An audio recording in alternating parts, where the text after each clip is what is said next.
Hello, it's me. Hello, is it me you're looking for?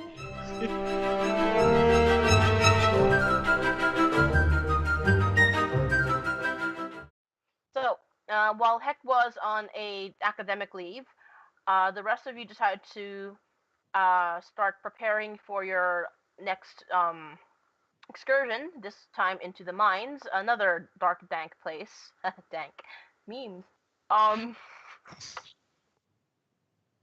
I'm sorry. I have eaten sugar. It's now going. It's gonna go into Google Ads for me. Bless you, Lee. In your shopping episode, Vic managed to acquire a weird outfit, a mask, a tiara that makes people feel a little unwell, a bear pendant, and an orb that levitates. Um, Kedra, a little bit more um, Restrained. frugally shopping with some more restraint. That is to say, actually has restraint compared to some. Vic is a hoarder. It's not his fault. Got a pair of spiky boots. Hey, red, bright red spiky boots. Yes, violently red spiky boots. They are the best. While Chaz had acquired a pair of gloves, and is going to gift a gun to Morty, who, if we recall, broke his in his last encounter prior to being condemned to the fainting couch, bed, gurney. Yes. Fainting gurney. And the fainting gurney. On top of that, prior Chaz to is also getting the vapors. the vapor. Wait, Morty vapes? That explains so much. Oh, it would make so much sense too. Is Hex still level 7 or has he gone up to level 8? Depends.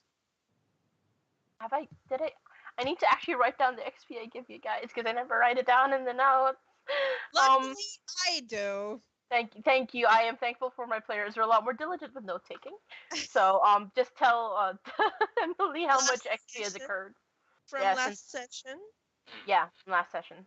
It was this bunch. Yay. Okay, let's see.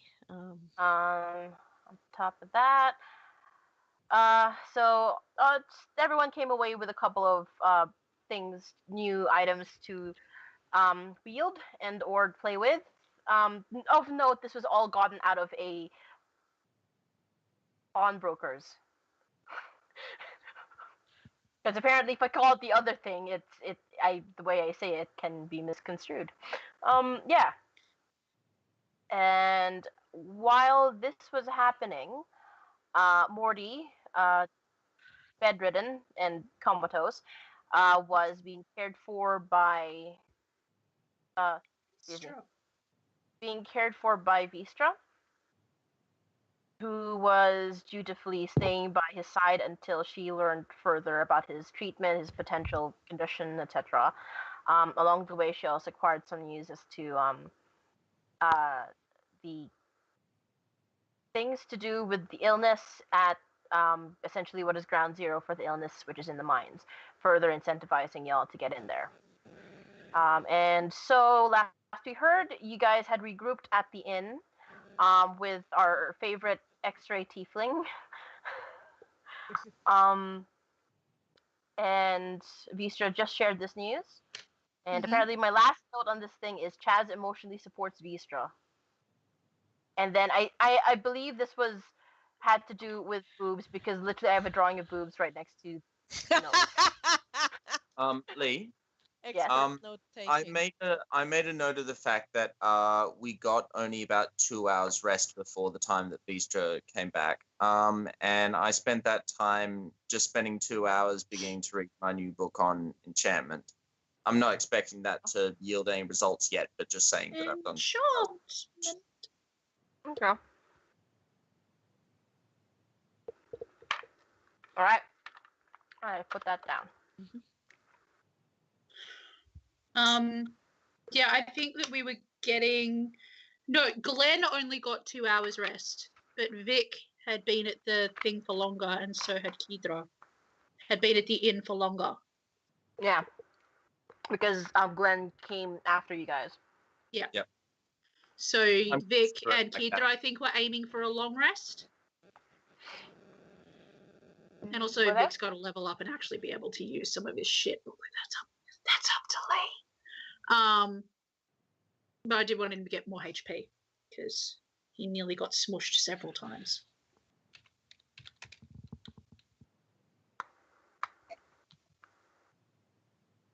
No, I don't care. Oh shit! Right.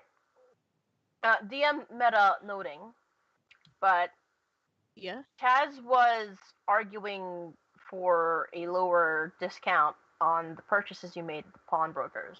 Yep. Yeah. Did you forget Silent Tread's little present? Vic thought it was a lot funnier to get Chaz to do it than it was to actually use the present, especially because they may need to use it later. Fair enough. All right. But he thought it was a lot funnier because Chaz feels better if she does things. Is it one use? I don't know. Vic has no idea that's the thing. So he's just like, he wants to hang on to it until they actually really need it. Mm. Took me a moment to remember what you were talking about. Yeah, that thing's going to be handy at some point. And also he was going to use it when Heck was getting all up in his high horse about the silvering of the weapons and shit.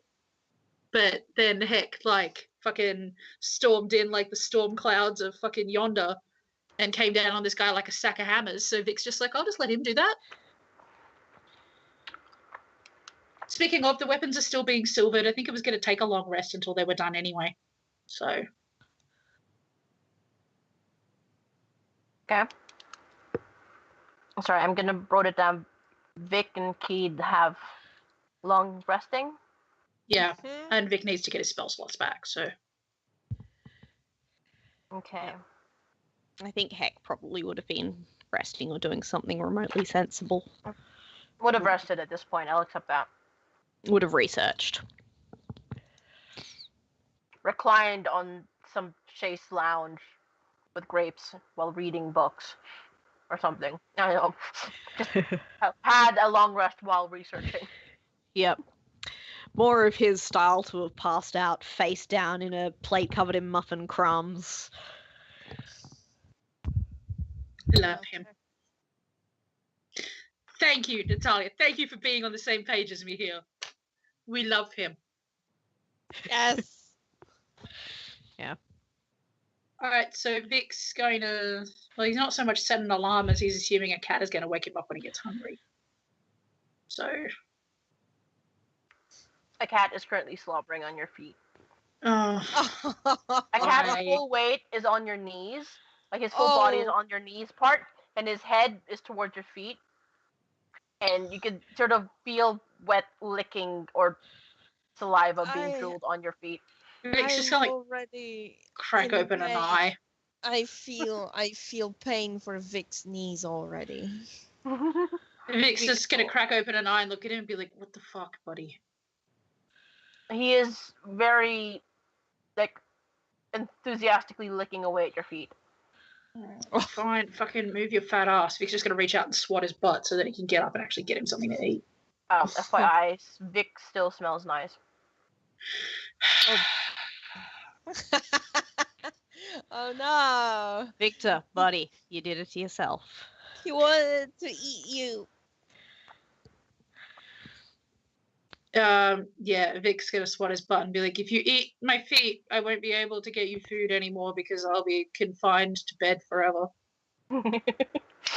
Reluctantly, he gives your feet a couple more sort of like sniffs, and then eventually does get up.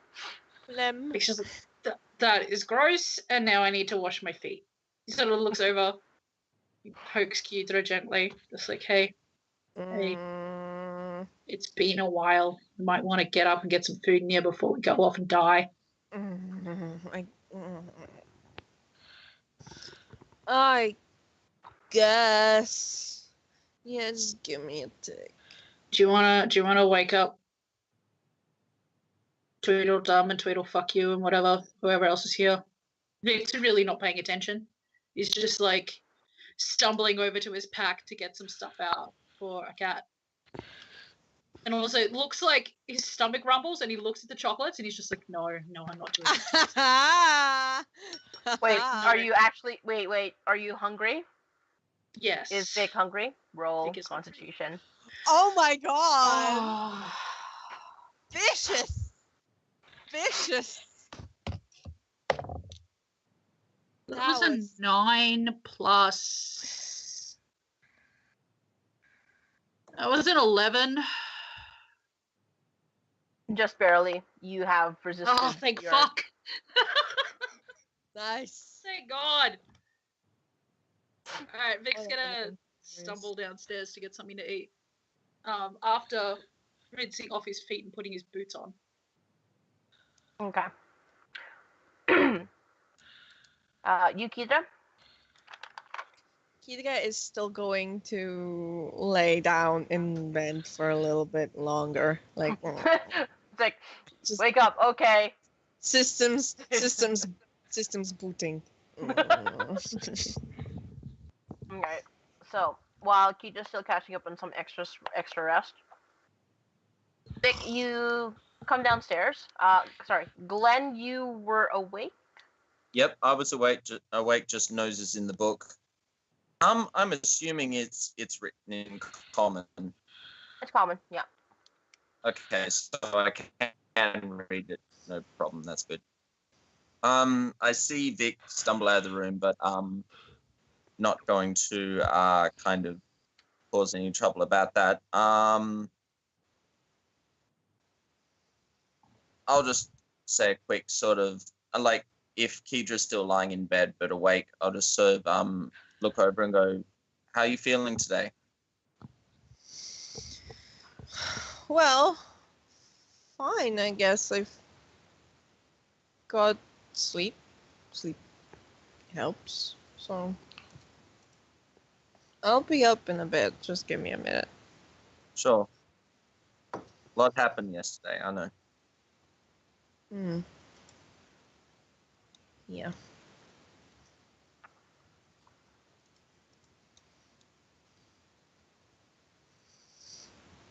I'm just going to be spending time preparing spells, so move back over to Vic or whatever. Okay. Or Um, Heckness. I don't know where Uh, Heck is at the moment. Heck can be wherever you want as long as it's within the confines of Red Throne. Because, Okay. understandably, if he's been researching, he probably went to either the Spire or just still somewhere local in the Artisan Quarter. Okay, he would have, knowing him, headed to the largest library he could have found, and hit the books. And if he didn't find any, probably just looking for the biggest tomes on undead, he possibly could, or have tried to wheedle some religious establishments into letting him have a look at their library, because he knows that paladins and clerics often have a lot of information on the undead. Okay. For that, can I have you roll first an intelligence check, and then a charisma check as well? Yep. Okay, do we want, is it an investigation check?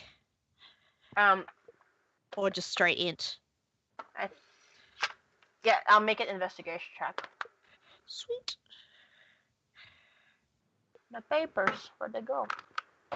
Okay. 21 for the investigation check. Okay. Fuck, where did I put it? Sorry. Having a issue with where my papers are going. Emily, do the thing again. Pardon? Oh, god damn The it. souls of the damned. Souls of the... Ah, fuck. Hang on, I think I worked out what it is. It's every time I pinch the wire. There we go. Got it out of the way. Is that better? Yes. Yes, it has. Okay. They've returned to the nether. Okay. Sorry, what did you roll for your investigation? 21. 21. Okay. So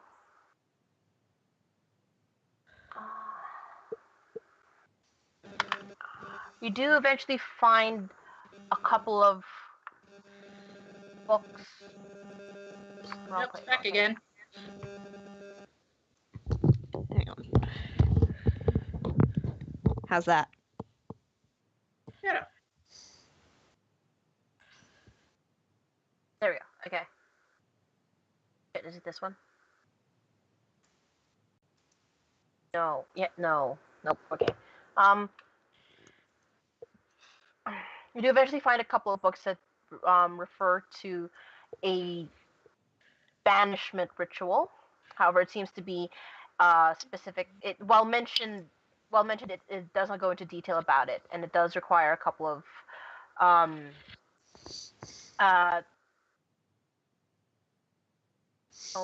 tomes from paladins following any faith, any paladin book. Fuck. I'm sorry. I'm wording bad. It needs some. It is a ritual known to paladins, and therefore you must go seek out some books, more instructional manuals on paladining. So, Okay. Bless. So How I to do I do need the to roll paladin. charisma to go find out how to ask a paladin how to paladin? yes, if that is your alley of inquiry, if you Yes, want. I am going to go and ask Well. some paladins, I think. Come on, baby, don't fail me now. That's Medium. not bad. Am I rolling persuasion or actually I'm not skilled in that, so yeah, it's 14. Okay, 14. Oh shit. And then.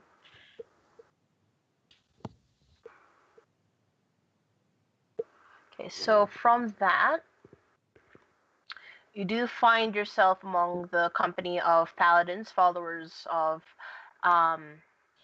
True Silver, and they seem a bit reluctant to sort of go at length for their practices. However, they do reveal to you that the banishment ritual. Shit. Sorry. Nope. That's not. It? Yes. No.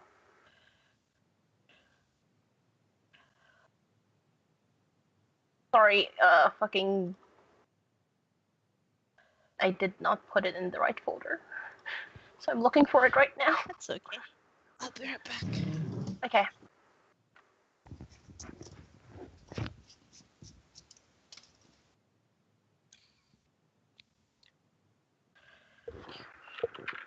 Is it in this folder?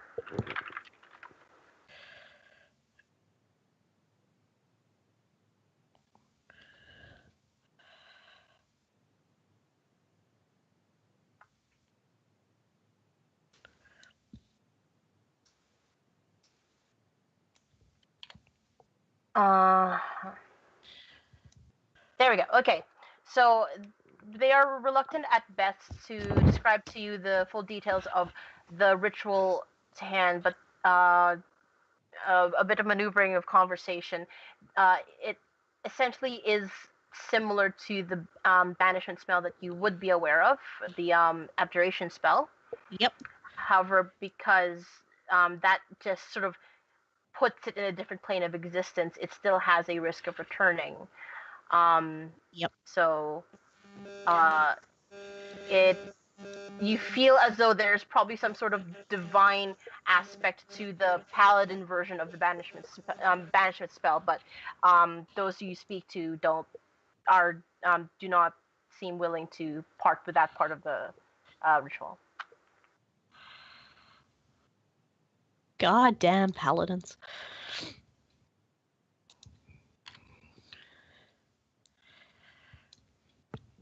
All right. Well, that's all a bit of loose end, isn't it? Bother. Sod it all. I suppose there's not much for it, is there? Well, what are you up to, Heck? Trying you to find solve yourself. this ballet Sorry, puzzle. Okay. He would have been running around attempting to get more information about this until very, very early hours of the morning, completely exhausting himself. Probably one of the reasons the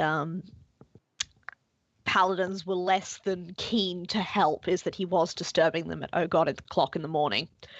In the middle of Vespers. So, yeah, I mean, any self-respecting academic researcher would be up at this time. He doesn't see why anyone else isn't.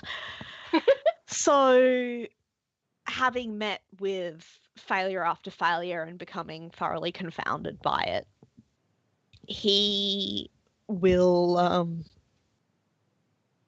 slouch back to where the group is staying, presuming he knows where the group is staying. Yeah, they would have told him. Yeah. With scribbles in his notepad and frustration in his heart. Aw. Alright, well, Vic will probably see him downstairs. All right. Thud. Stops. Blessed paladins and the holding a monopoly on knowledge. A Vic's good just mind to like, complain to their clerics. got the biggest breakfast burger he could possibly find. Like, it is Aw. huge. He's sort of looking at Heck over it. He's like, hey, Heck, how'd you go? Oh, hello, Victor. Not terribly well, I'm afraid. There is some form of banishment spell, but the paladins I spoke to were most reticent on the subject of sharing their knowledge for the good of all and sundry. Very confusing, most frustrating, very obstinate. Every paladin I've met is an asshole. Well, I'm sure they had their reasons, but I confess I'm not sure what they were beyond being obfuscating and stubborn. No, I don't think you understand. Every paladin I've met is an asshole. It's, All of them. well, I'm sorry, everyone. I had something in character to say, but I discovered my cat just shat on my waistcoat, so I must go and fix it. Oh, That's so much character. Digit! Oh. Digit, please. Or rescue. as the Also, case may- Before Heck be right back. makes before Heck makes his way back, Kidaga is probably going to be up and running and downstairs for some breakfast and coffee business as well. There we go. Excellent. One by one, you guys sort of start rousing from your respective slumbers or rests. You do also manage to catch up with Chaz and Vistra. Chaz imparts with you the information in regards to Morty and his condition. And that is to say, not necessarily bleak, but potentially unchanging until further development on a cure. That said, Chaz also imparts that from what she learned from Vistra, it seems that there is a potential for a cure. However, it is having a hard time reaching any sort of fruition because of the issues that they're having at the lab where said cure is being developed, which is to say in the mines. So You're gonna have to. Are we all at like the breakfast table at the inn or something right now? presumably, yes. Yeah. Well, once that's all been relayed, I just want to just share just general knowledge with the group that I haven't as of yet. Two things that I feel that I need to make everyone aware of. When I was traveling on my way from Loren's temple to the crypt to meet up with you all, on a couple of occasions, I got the sense that I was being followed by someone or something. I could never make out whom or what, but I feel that we should all just be careful just in case it's not just me being silly and there's something else shadowing our movements. The other thing, Vic particularly, Yes. I don't know if you've noticed, but there are no animals in this city at all. I was really hoping nobody else would mention it because I've been ignoring it as much as I possibly can. I'm sorry that I didn't bring it up more. It was something that I just thought no one else would really be It's at the point concerned where I about. don't think I've seen a rat or a cockroach or anything like that. Not a single pigeon or stray cat, nothing. And Nothing. besides those bugs down in the crypt, but I guess because they're subterranean, it's not affecting them. And I'm concerned that it's got something to do with the Stoneplague, but I don't know what. I was wondering if a cat might be able to shed some light on just whether it's an instinctual animals are leaving the city or whether something's happened to them. I thought maybe with his senses he might be able to shed some light on that, or at least I'm hoping so. And I thought he might communicate to you better. Well, I can ask. When you and he feel like it. That's all I wanted to say. Thank you. I might want to wait until after my breakfast, just because I don't want to end up throwing it back up if it's a bad news town. Sure. Oh, would anyone like a good Point. berry? No, thank you. At this point, Heck will re-emerge from his whatever corner he'd stomped off to, dispose of the snidget crap that was on the inside of his robe. Oh. He has changed his robes. He's wearing his second and only other set, which are green musty velvet with a Celtic motif on a Celtic adjacent motif on them. Vic looks up and sees this, and he's just like, "Oh man, now the robes won't match." I beg your pardon? Oh, I got a present for you upstairs. I'll go get it before we leave. I got robes and a little wizard hat for Snidget because we were out and I was bored. But Vic is quite happily, in his wizard poncho, fucking huddled, eating this massive fucking burger. He's just it looks like a gremlin, basically. Oh, darling. Well, I'd say, that's terribly kind of you. You didn't have to, and I'm not terribly sure she deserves it, but thank you, old chap. Oh, we got you some stuff too, but that's beside the point. We'll sort it out when we go upstairs. Oh, good lord. I can certainly repay you. I'm just gonna be really blunt here when I say this, Heck. I really don't want your money. It's not a racist thing. I don't have anything against humans. It's just I really don't want to worry about money right now. Just let people do things. Oh, I'm not thank you very racist, much for your kindness. Goodness me. He just takes a giant fucking bite of his burger so he doesn't have to talk anymore. Hecamus will respect that and makes a beeline for the teapot. A teapot still steaming hot. Smells vaguely some sort of spiciness to it. He will grab a cup, dump half the pot of sugar in there. Oh, bless. He needs caffeine, he needs sugar, and he is probably not going to be a reasonable human being until he gets it. Aww.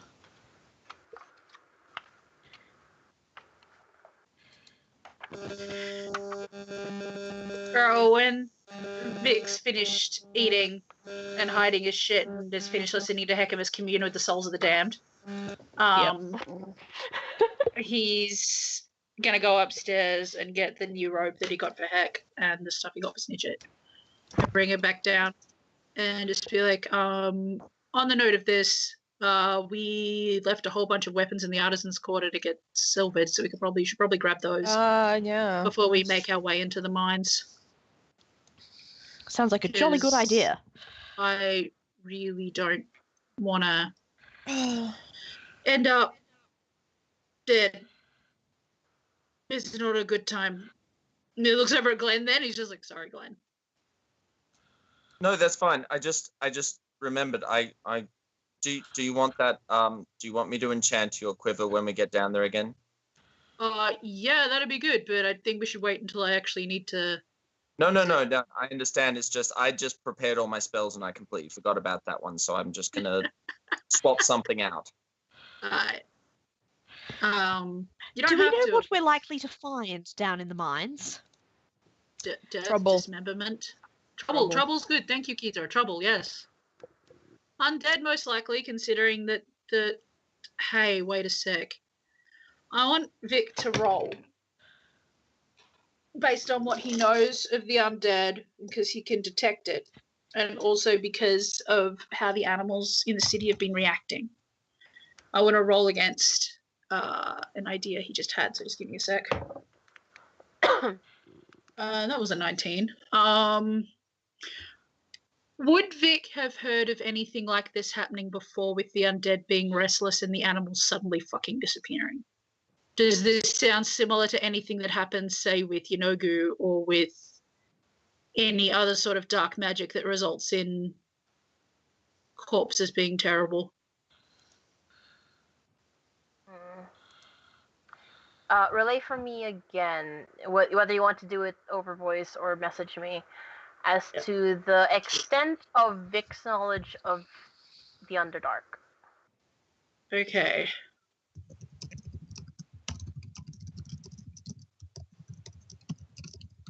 I'll just tell you. Vic knows like what he's read up, but he also knows like he for a while when he was younger, he was the only drow he knew. So like the only half drow he knew. So whenever he ran into another one, he was just like, bam, let's have a conversation. So he would have done a lot of questioning and a lot of asking. So he knows what other people have told him, but he's never actually been to the Underdark himself. Okay, so you rolled a 19? Yep. Okay. I'm gonna message it to you. Sorry, it just like occurred to me. Because May said I'm dead. Thank you, May, for inspiring Vic's horrible little gremlin brain.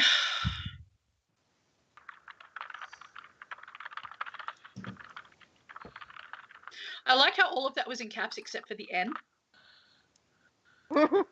I'm inspiration! I am inspiration. My pinky finger slipped.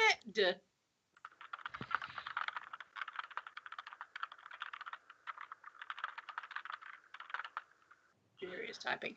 Meanwhile, Vic is handing over like Hecamus's little bundle towards him. Hecamus gently takes it from him, looking intrigued. Thank you very much. The robe in it was like similar to the blue he was wearing before, as similar as Vic could find. And the little wizard hat for shit machine is bright pink, but the little robe is blue. He is unfolding these, examining the embroidery, which is honestly a much nicer quality than the robe he used to have on, the one that was besmirched with Snidget shit. Snidget has, by the by, been banished from his shoulder and is elsewhere. He kicked her off. Less poop. He's tracing the embroidery with a finger and is just awed. This is beautiful. I don't know what to say. Thank you. It's cool. We just thought you might like it. That's all. Well, I do. I absolutely love it. He points at Kedra. He's like, blame her. He Hi. I'm just the money person. She's the one with ideas. He looks at Kedra and kind of makes an aborted attempt to, like, reaches out as if he wants to give her a hug and then pulls back and then No. sticking out a hand to shake. He's not quite sure what his boundaries are. No, seeing that he attempted to give her a hug, she's gonna give him a hug. He feels the ribs creaking. There we go. But he thoroughly enjoys the hug. Thank you so much. You're welcome.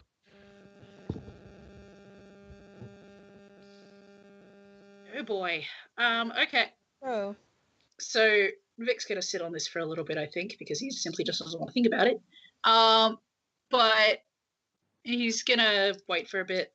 And when they're starting to get ready to go and everything, and he's just gonna look over at Glenn and be also, how you were asking about the animals and stuff. I think I just had an idea. Oh. And I Really? don't like it. Oh. Hmm. You brought it up, so you might as well share it now. Yeah, Kedra, you know this too. Like you were in the army, right? Yeah.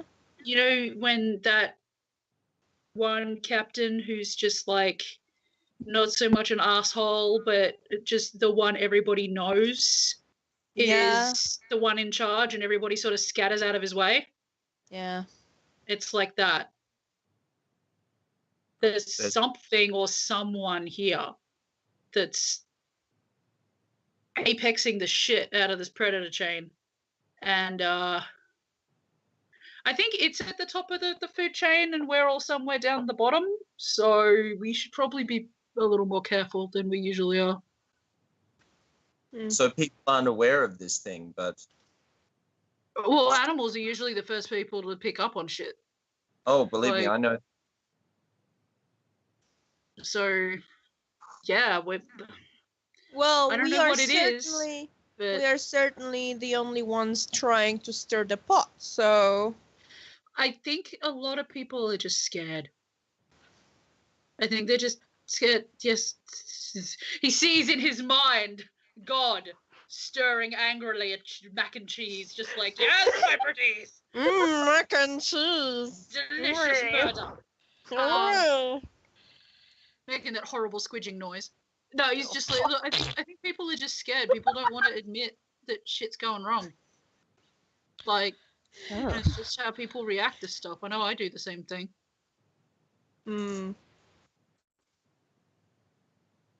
I don't like that we are the ones who have noticed, because it means that we are the ones who are going to have to fucking deal with it. But As you do. Responsibility always weighs heaviest on those to whom it is best suited. Vic just sort of looks at Heck and is just like... At this point, yeah, I'm looking at the group going, best suited. Oh, dear. Who cracked open your fortune cookie? Well, you seem a very I'd capable like to collection to see- me. I agree with Glenn on this one. I would like to specify that they never even get my nose right. I don't think I'm up for any more wanted posters. Like, all right, we should get going. We should get our shit together and go, because otherwise we're just going to be sitting here and pretending we don't know what's going on forever, and then things will explode, and then we'll feel bad. So, And we need to hurry up and weapons. for Morty's sake. Weapons. So Vic's gonna head off outside and flag down one of the carts because he wants to get over to where their weapons are as quickly as possible. Yes, May, Vic did punch a god, but he didn't know it was a god at the time. And now he feels really bad. He just thought it was a really big, mean dog. Bad dog! Oh, Bad dog. the same. Mixed a few letters around. Yeah. Hecamus Okay, is... at this point, because Vic was still like learning how to read comments. Yeah. Hecamus has hurried off to a side room to change into the lovely new robes that Victor's got him. They feel very nice. Good fabric. He is going to try so hard not to get animal hair and cake crumbs on them. Oh, bless. It's going to last best about thing 5 about- minutes. The best thing about gifts is you can do whatever the fuck you want to them, and people can just give you more stuff. An effort is being made, but he's not sure how long it will last. Snidget is still banned from the shoulder. She has to walk alongside him, and she's not happy about it. Aww. Oh, is she wearing her little wizard hat and robe, though, is the question. No, she doesn't get them yet. She's not been a good girl. Oh. I'd like to, because I don't have a good sense of, Snidget being wrong there, I'm going to try an animal handling check to try and coax her up to my shoulder. as long as that's not an issue with Hecamus. That's absolutely not an issue with Heck. I don't know. What... Lee, what does she do? Oh well, no, I'll just try the animal handling first. That's right. But first, I need a stat sheet for. I think I sent you one a while back. Okay. Let me see if I can find it. I'll resend it. Okay. Thank you. Okay.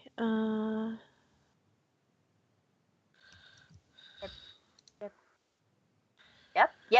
Yes, I found it. I am accepting. Oh, you found it. Good. I've received the file. I will now open the file. Yay. Oh, Yes. buffer off. Sorry. Fucking. I closed the window, therefore my antivirus has to panic. Oh no, you will catch the viruses. I'm sorry. I actually just. I didn't read the ideals, bonds, and flaws until now. What? Snidge is awful. I'm sorry. Spoiler warning. Okay. Oh shit! I'm actually gonna have to. Okay. Let's see. All right. Okay, go do the animal handling thing. I rolled it. I got a 10. You got a 10. Yeah, it would have been higher, but I still need a couple more long rests before I'm. Anyway, I just kind of like sort of offer a good berry to Snidget, and then kind of sort of. Oh, sorry. Are you offering food? Well, offering a good berry first, and then just roll animal handling at advantage, please. Again? Oh, advantage. Cool. Natural 20. Well, without any form of restraint, Snidget does clamber all over your limb up to the point where they can snatch the said good berry off your fingers. All right. Well, I've got 8 more of them that no one else wants, so I'm happy to share with her. All right. She is scarfing them down pretty greedily. Yeah. Mostly, I asked if Emily was okay with that, because I don't know what the kind of wizard familiar kind of relationship is, and if there's an issue with that kind of thing. Hecamus looks over his shoulder and goes, "Don't let her take advantage of you. If you give an inch, she'll take a mile, especially in this sort of mood." She's sort of like she's trying to press her nose against like your hand, trying to look for more of the good berries. Oh. Well, I haven't fed all of them yet, but yes, I'll offer one more for now. She scarfs that one down pretty quickly too, and she's also starting to sniff more for more. I'll just hold out a hand saying no more for now. See what happens, I guess.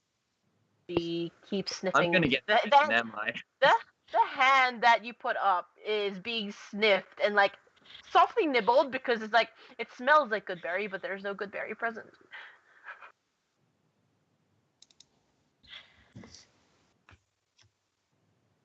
Bless.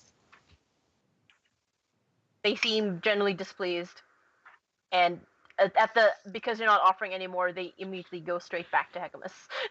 She's very, and she pointedly positions herself in a way that her back is turned to you, Glenn.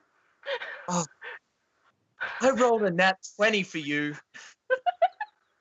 I'm sorry, she's awful.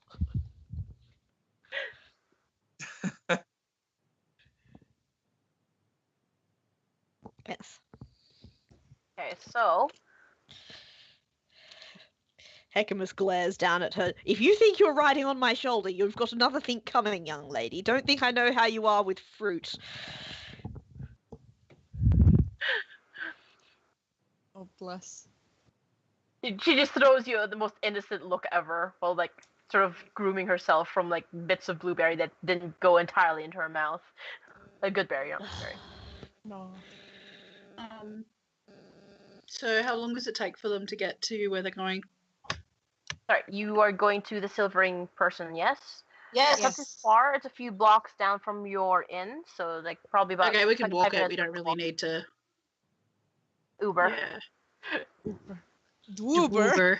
Dwoober. Shit, I forgot. Dwoober. So yeah, the second we get there, like Vic's just gonna peel off and go. He wants to get some more arrows because he said that he was talking to what's his face and he said that he'd have some more the next day.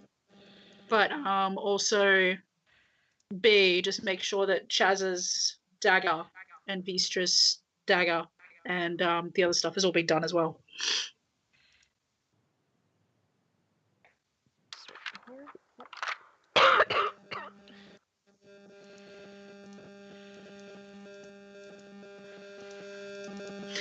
Yes, he did, May. He did take a fletching class back in Darthun, but he hasn't had time to stop off and get any of the components for fletching. Anything. Geriatric fantasy con. Fuck. Sorry, I just remembered Darthun. Aw.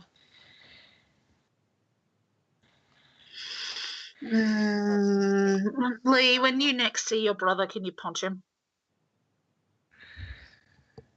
What happened? What happened? Oh. I'm sorry, the May, were you saying it like the Mickey video? What? Yeah. What? I love Lee. Thank you for noticing. What happened? What?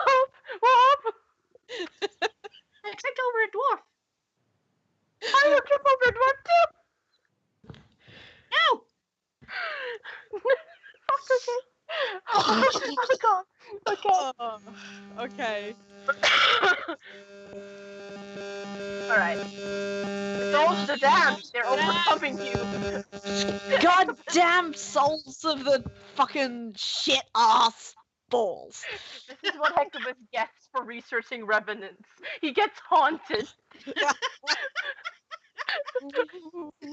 I shall be registering a complaint with the manager forthwith. Hecubus gets a debuff, or sometimes occasionally instead of whatever he's speaking, just a loud buzzing noise comes out. I didn't know Hecamus was meant for superior balance.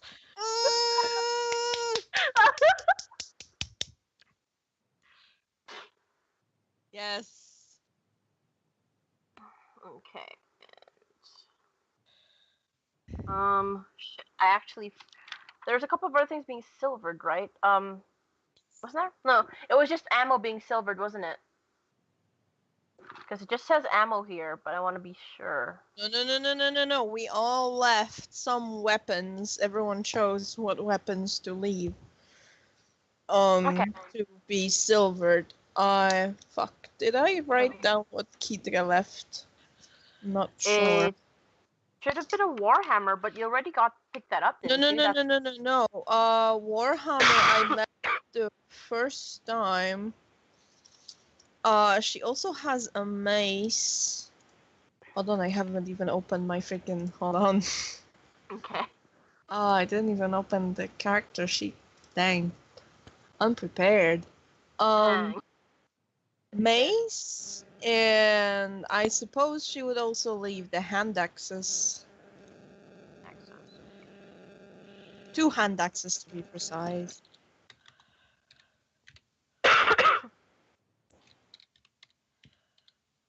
I don't. Vic, did you leave anything other than apart from ammo? Did you leave something else to be silvered? Yeah, the sword he had. Sword. Okay.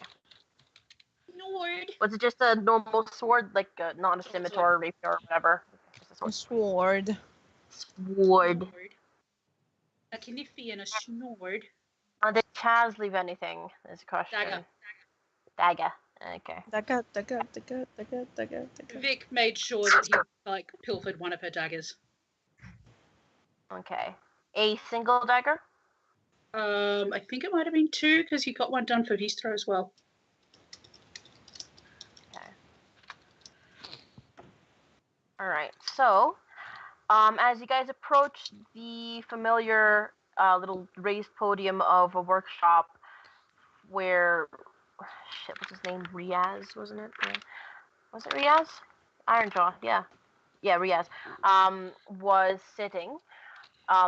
He sees you guys approach and sort of one of the tables to the side is currently covered with a sort of velvety cloth, and he just gently opens just a part of it, and you see most of your items already into silvered and gleaming with that familiar Sweet. smithing that you're familiar is Breadthronian. You are familiar with. Yes, that. So as you've just said, there is a mace and 2 hand axes silvered for Hydra, a sword for Vic, a dagger for Chaz and Vistra, and for those ranged, also have there are 25 silvered arrows, 20 bolts, and 30 pieces of ammo. As Awesome. Riaz hands over the little boxes of ammo, he's like, I want to warn. Coming. Is it savory beef time? Yes, I will return in 2 seconds. Okay. Sort of steps forward, goes up. I'd like to warn your companion who's going to be using this to, well, I've managed to make a way so that the ammo itself, yes, silvered and should affect most undead. It does tend to have sometimes very rare, but mixed results upon impact. So nothing too bad. Just there may be a little bit of a surprise. Oh. Well. Hmm.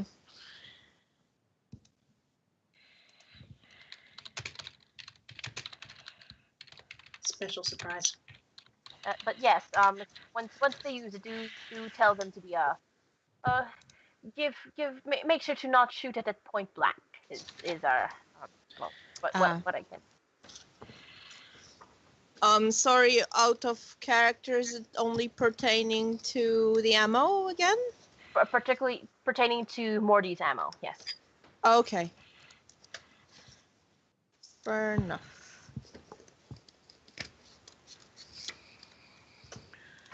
And I've just realized, but I did not make an item card for.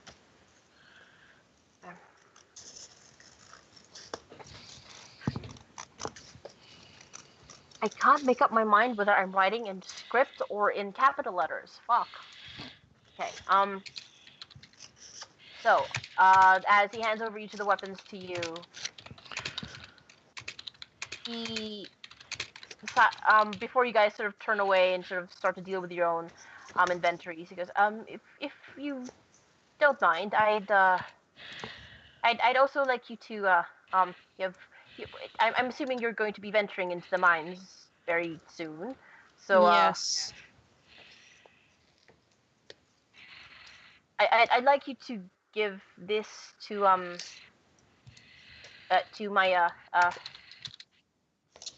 my my son there, if you could, please. And he sort of gives you this small little wrapped up in a very simple sort of burlap cloth. You can assume it's a box of some sort. It feels like it's got like legs to it, so it's evidently a crafted box. But apart from that, you can't really. It's a mimic. It's a mimic. So he goes, but yes, if you could give this to them, I had some surplus, I guess you could say, with the silvered things, and well, since they worked so well for you, it'd be very good for me to know he has something that can help, just in case, you know. Okay. And gives them to you. Oh, my son's name is Vino. I will write that in the thing.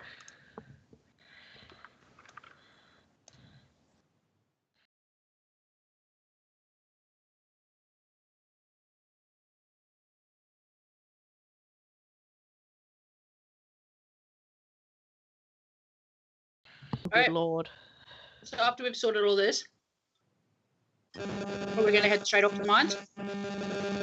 After Heckin has just stopped opening his mouth for static emoji. I think I fixed the reception. I mean, a little bit of percussive maintenance on the old box. The May! The maid! What? It's the ghost. Stop Oh my god!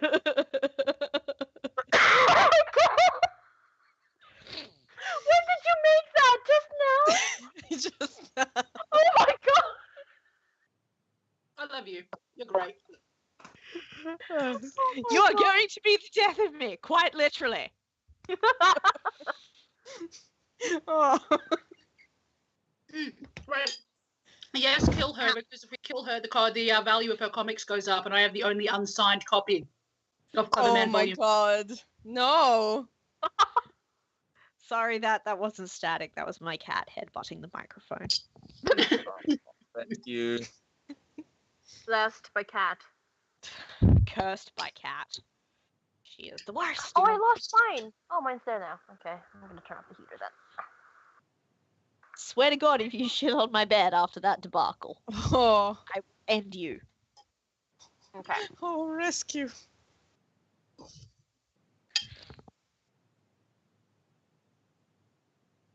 All right. So, with silvered weapons in tow, the ghosts faintly returning. Okay, I'm not gonna distract, sorry. That's okay. That's okay. I'm noticing it too. Okay, So, so we got what we needed. Let's go, I suppose. Tally ho, old chaps. Forward, what? Mine was in the lower quarter again, right? What the old quarter, is yeah. it called? Old quarter. The, Throat, stop. Old.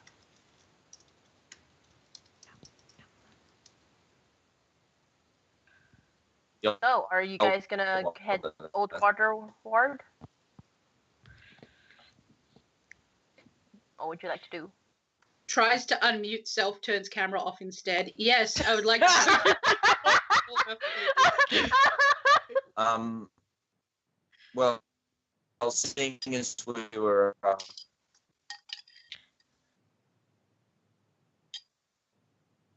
Tom? it seems so. We've got nothing else to do.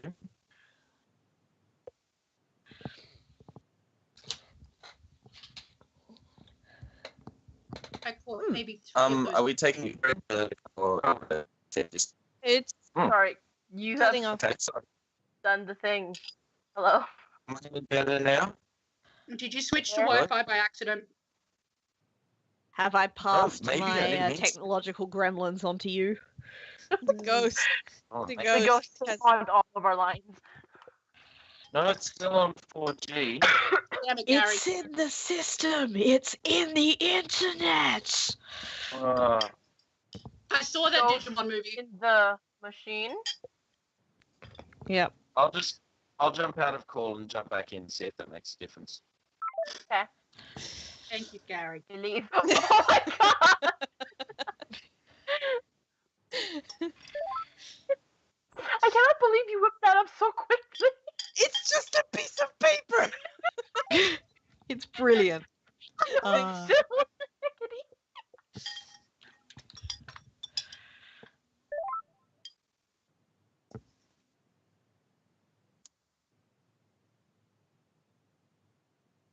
Return. Tomas? Hello? How's the can you hear me? Hello? Hello? Hello. Hello. It's okay? All right. I didn't really have anything much to say. Just we're still in the sort of artisans quarter right now, so the old quarter's a fair way away. So we should probably take an The Uber, Uber. whatever. That's- Duper. Once we enter the low quarter, I'm just going to try and keep a very close eye out the window and stuff, seeing as we were attempted mugged last time we were there. So Just if anything does happen, I'm going to be on alert for perception or whatever. Okay. Says the one with resurrection sickness. Better than nothing. It should have been diminished by now, though. Somewhat. Oh, it's been Somewhat. diminished. No, It's half done. I need 2 more long rests in order to. okay. But like the short rest I was going to get at the end that time round wasn't worth it. So I always find it hilarious that when you come back to life, you have to go back to sleep. At least, 24 hours worth of sleep. actually 32 hours worth. There you go, 32 hours worth of sleep. Yeah. So it's like, I'm back now, I'm gonna go to sleep. Good night. I'm gonna be unconscious more. Just less. To a lesser degree. The one that doesn't require a 1,000 gold piece worth of diamond. Somewhere chat screaming. Yeah. So, I don't know if we're going to have as much of a trouble getting into the mine as we did last time. Because technically we have the Paragon telling us to look into shit. That's true. So we can invoke the Paragon's name. Hopefully it doesn't get his like smote or something. But yeah. Well, And Vistra's been awfully quiet, so I don't think we can rely on her to do the talking. Vistra gives you an incredulous look. Is Zeppi coming with us? Notably, the Zeppi ghost. Emily, you're ghosting. Hello? There we go. Hello. Notably, Zeppi has not been actually with you at all since the tavern. The allure of one's workshop is strong, I do understand. Either that or nobody's paying her to hang out with us anymore, which is also that. That's a yeah. little sad. Yeah. Money makes the world... Well, money makes the sun go around the world, I guess. Onwards, folks.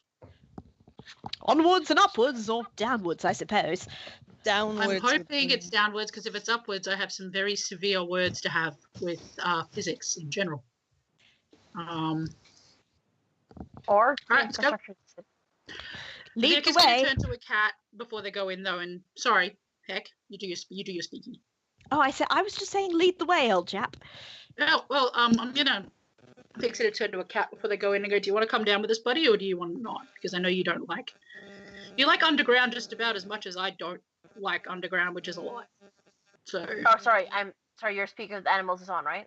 Not yet. He's just looking at a cat. He's like, do you want to come with us or not? Because he knows a cat can understand him. It's just... You can sense the hesitation behind the cat, and eventually he sort of like moves around you, goes to behind your legs, and sort of nudges behind your knee, so that urging you forward. Alright, don't say I didn't warn you. Well, I actually didn't warn you. I just gave you an option. That's the point. Nick's gonna like scruff behind his ears and then keep going. Aw. At this point, Heck leans down to where Snidget's been trotting along beside him. Very well, young lady. I suppose you've done your penance. Up you get. Lets her scurry up his sleeve. Yep. Bless. And she plants herself exactly on your shoulder. Yep. Oh, Kithra, did you end up making that thing for short round? That thing. No. Right, so we've just got him in the... Put Gary away. So we've just got him in the backpack still. I like Gary. Stop I like denying Gary. Gary's a good ghost. Yeah, we have him in the baby Bjorn. I know. I didn't. So good. Like, You can still make it later because we did end up getting the stuff for it. So Did we? yeah. It was an offhanded, yes, we went here and did the thing, but we did it, so. Yes. All right, to the mines we go. Are there any guards at the entrance to the mines at all when we get there? Not the typical guards, but there are at least 3 statues on either side of the entrance that you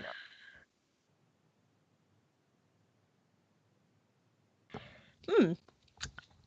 Magical, do you think? If I get arrested, I need you guys to bail me out. And Vic's gonna step forward. Vic, no. You step forward. The statues seem inanimate.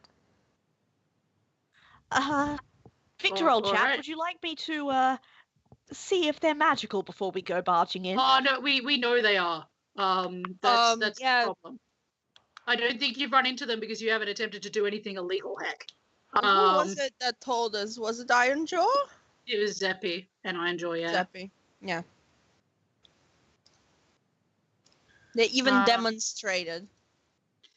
Yeah, Stick to the letter of the law, eh, what? yeah, definitely the letter of the law and the spirit of the law and the entirety of the law, otherwise the law will take your arm off. Well, Yeah. that was a little bit of a damper on Vic spellcasting. just turns around and looks at Chaz, like...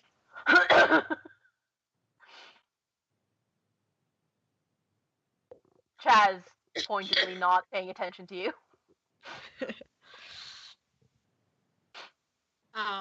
Okay, so I guess we're just gonna head in then, because if the inanimate / animate mechanical buttholes at the beginning of the mines aren't gonna stop us, might as well head in.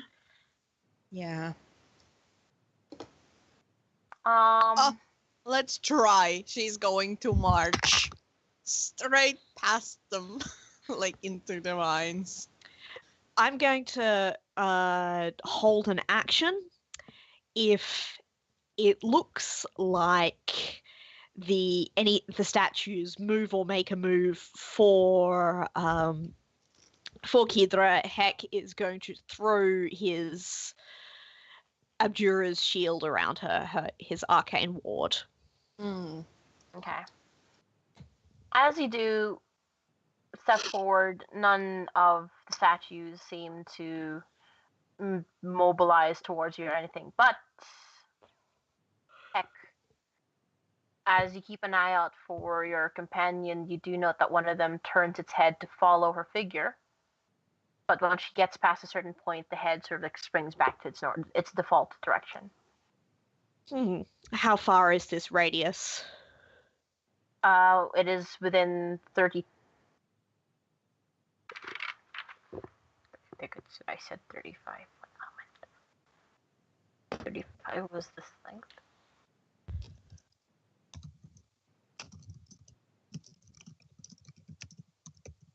35 feet on either side. Yep, 35 feet. Okay. I'm assuming you're walking So he straight knows down the that. middle of Kidra, so.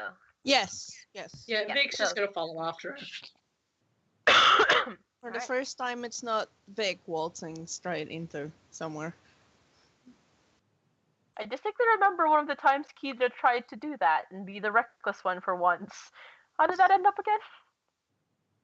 Almost badly.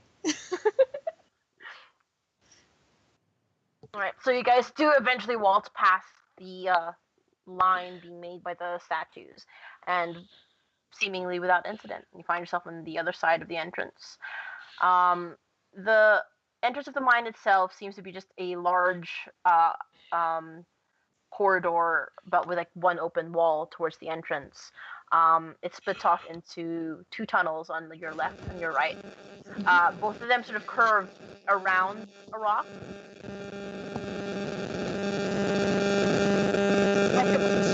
Emily, Gary has arrived. Damn it! Gerald, knock it off. Gerald!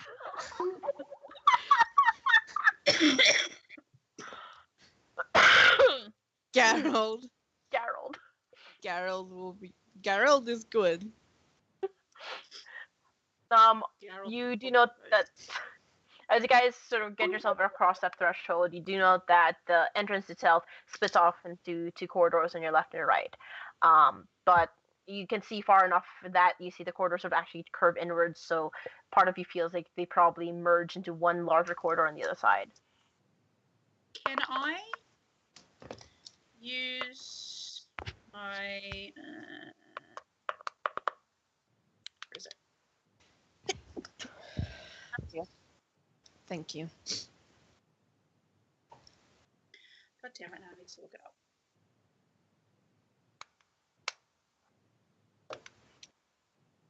Yeah, Don't what is worry, I'll cool look it up. I'll look it up. glasses?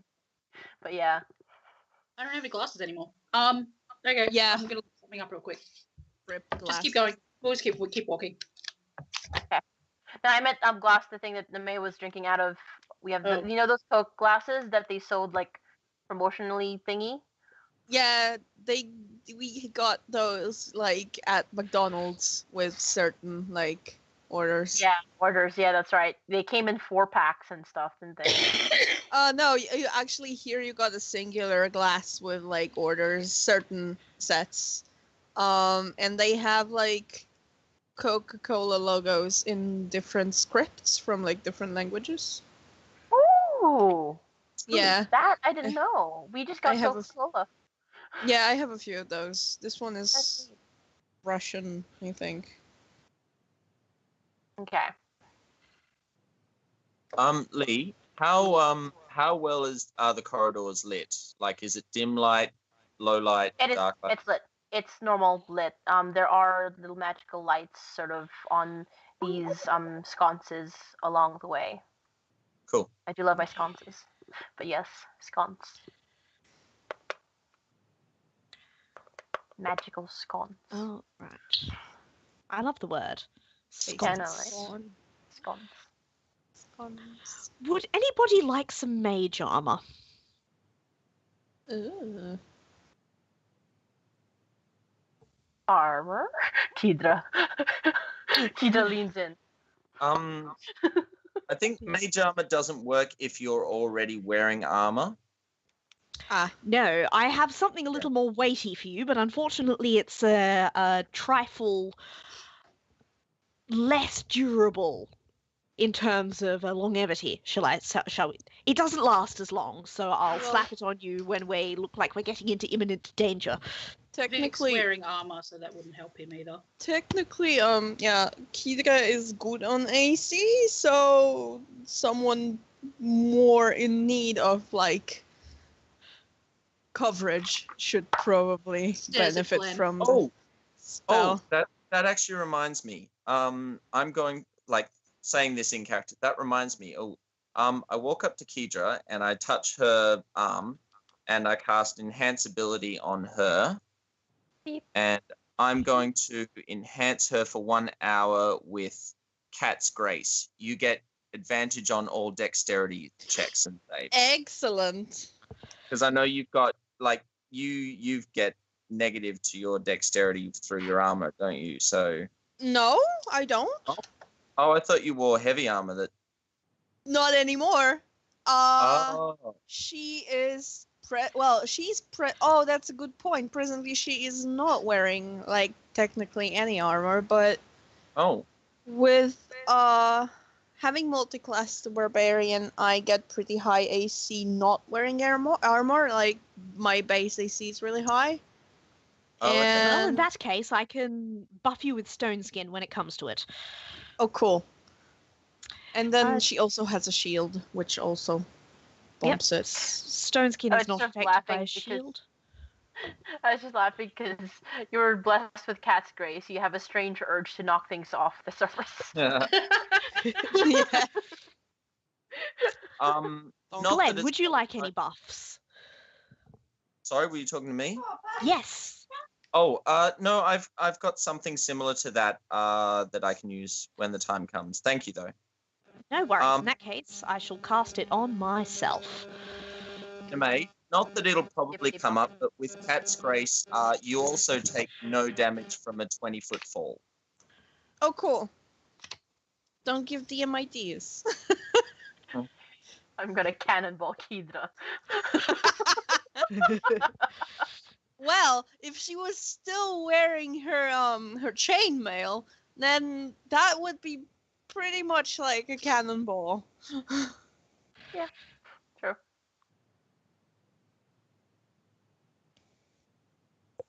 Okay, so advantage on dex checks. Yep. I can only imagine there's going to be some dex save traps or something like that.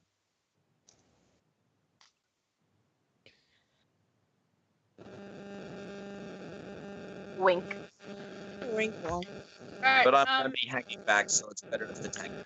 can I use one of my... Actually, no, wait. I'll wait on that action until we actually get further in. You've been doing I was a going to lot keep of. going into the mine. No, I was thinking I will use Primeval Awareness and see if I can sense undead again. But I want to do that when we're further in the mine. Okay. So Sure thing. I was just trying to remember what fucking spell it was that I used, because I was like, I know I have a spell for it. What the fuck? What is it? Oh. So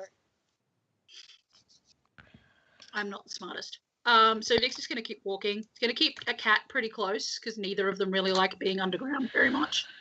No. But You do feel the sort of the warmth of a cat's body sort of pressed close to you. So as you're walking, you're occasionally like bumping into his shoulders or his leg. So No. Vic just occasionally reaches down and like scratches the ruff of his neck as they keep walking, because he's like he gets it. And it's pretty brave of a cat to come down underground with him. So Right. Okay, so as you move further into the cave, the mine. Sorry, it is a cave. A mine. They call it a mine. Sorry. You do note that the masonry decorating the wall starts to sort of like fade off away from its sort of decorative marbled appearance to the more raw material that most of redstone is created at. Very vibrant, sort of like red. And spreads to well where it is covered by various bits of sort of paved, more paved stone. Further in, there is still a presence of each of those statues that you see before, but again seem dormant, and there are a couple of carts moving in and not entirely, not like a massive wagon trail of them, but just sort of spark around. So there's a couple of workers, and they're essentially wagon guards, if you will, accompanying them in and out of the cave. okay. So should we find Ironjaw's son before we do anything else? Because he also might be able to tell us more about.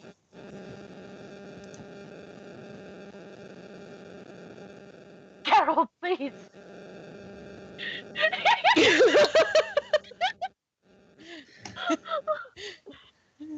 Oh my god, I'm so sorry, everyone. It's okay. No, it's fine. It's actually hilarious.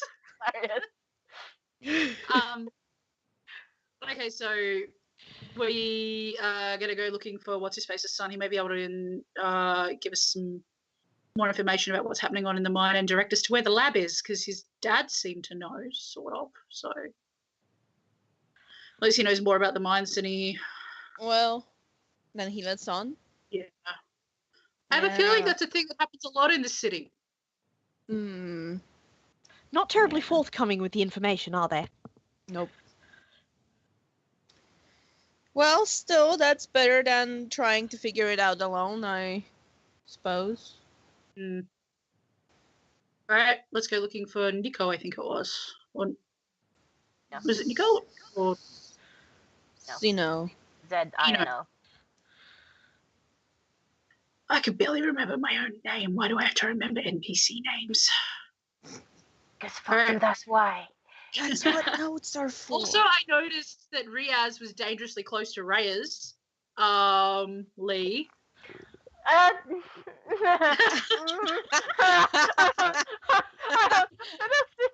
gotta see what you're getting at here. It's a name. It's a name. It's a bunch of letters. It's just a bunch of letters in a certain order. you're getting at. There's no reason the alphabet has to be in that order. Alright, so let's go searching for this guy, because there's obviously going to be workers and stuff down here somewhere. We just need to find them. So, I mean, there's a couple passing you by, that sort of thing, on their way out. I say, gentlemen, sorry to disturb you. You see you catch the word of a conversation of the two gentlemen you approached. They seem to have been speaking about something hilarious about a ghost. But yes, they paused in their conversation and turned to you. We're here on a matter of some import, the details of which I have temporarily forgotten due to being somewhat sleep deprived. I was wondering if you could point us in the direction of... What was the guy's name again? Shit, I forgot. I believe it was Zeno. Nino. I wonder if you could point us in the direction of a fellow named Zeno. We have a delivery from his father? I think it was his father? Unless it was his uncle. Is that, Anyway. that's that Ironjaw fella, isn't it? And Yeah. Ironjaw, yeah. Ironjaw's, yeah, he's the kid of that other Ironjaw. Man, there's a lot of them in the city, hey. It's like, there's like only like 3 of them. Yeah, that's a lot. I'm sure there's Dino's on his patrol at the moment, so I'm sure you'll catch him. Just keep following this tunnel down here, and he points direction. And his patrol is specifically to the entrance to the research area. So just if you keep going further into the research part, I'm sure you'll eventually bump into him. Just keep tapping the folks with the helmets and ask if they're Zeno. They're a little hard to see who they are with the visors and all. Oh, thank you very much. And one other quick query. Have you experienced any unrest in the forms of, boggles, beasties, things that go bump in the night, things with large pointy teeth that want to eat you? Any source of unrest down here that has been disrupting the work? Oh, well, I'd say nothing out of the ordinary, but then again, I mean, it still does disrupt, but it's not weird. It's just the way things have been. And then the other guy quips and goes, well, it didn't used to be this bad. They seem to be getting a bit worse, but at the same time, we're starting to open up more tunnels that are heading even deeper. So I don't know if that's like causality or effect, or I don't know, fucking shite. May I ask the nature of these interruptions? Well, you see, we're fairly used to cave work and kind of the thing with Red Throne. But yeah, there's a fair amount of bats and shit that you find down here. Sometimes a wolf or two that might have found its way in here through some other entrances leading out. But yeah, I guess there's been a lot of them lately. Mostly bats and wolves. Bats and wolves, really. It's most unusual. They're not typically, bats perhaps, but they're not typically subterranean entities. Most peculiar. Anyway, thank you very much for your time, gentlemen. There's been a fair amount of rats. The other one sort of quips in for. There's been a fair amount of rats as well. We used to have the barracks, you see, for the workers, because it gets a lot deeper than you think down there. And, well, sometimes it just takes a lot longer to get back than it does to, spend a good day's work in there. So they tried to set up some barracks down there. But unfortunately, it's a little hard to keep any food in there, any perishables, because just the amazing amount of rats you find down there. Oh my, so pack some rat sack, eh, what? Yes, damn near swarms of them, so. No, probably just keep an eye out for them. I mean, I doubt you'd see them this, high up. High. But, the further deeper into the mines you go, the more you'll probably encounter them. So keep an eye out if you want to go any deeper, that's all I'm saying. Oh, thank you. And thank you very much for your time, gentlemen. You're welcome. As I was saying, that ghost. I'm just saying, if you saw someone's butt get bigger, and then the conversation it starts to fade off into distance as they walk. Hex sort of does a double take. It's like, I didn't just hear that, did I? Before sort of ambling back to the party. So, seems we're dealing with an incursion of unusually large numbers of rats, wolves, and bats. What's doing underground? Perhaps this is where all of your creepy crawlies have ended up, Glenn. But wolves in the mines. Are you there? I know, that was what I said. Lennius Maximus, are you there? Who's Maximus? Plutus Maximus, yes. Yes. Glenn? Yes. Yes. Never mind. Sorry, we were wondering We if you were could trying hear to get us. your attention for like 20 seconds. I know. Well, Kirsty's talking, so I wanted to mute, so it Oh, wasn't going to sorry. be. No, love. It's fine. You have a right to be able to talk to your friends too. I was just trying to. Yeah, we just want to make sure you heard us. No, Yeah. but Heck actually like addressed you specifically. Oh, So did he? that's why we were Sorry. trying to get your attention. Sorry about that. No worries. So, it seems that there is an unusually large number of wolves, bats, and rats that have been sighted / attacking / bothering the miners. Now, I may be a bit of an old silly, and I may be something of a city slicker, as the case may be, but as far as I was aware, wolves weren't normally found in deep tunnels, and bats tended to only occupy the entrances of caves. So I would be correct in thinking that this was a little bit suspect. What? It certainly is, especially having the wolves sort of in the general city area to begin with.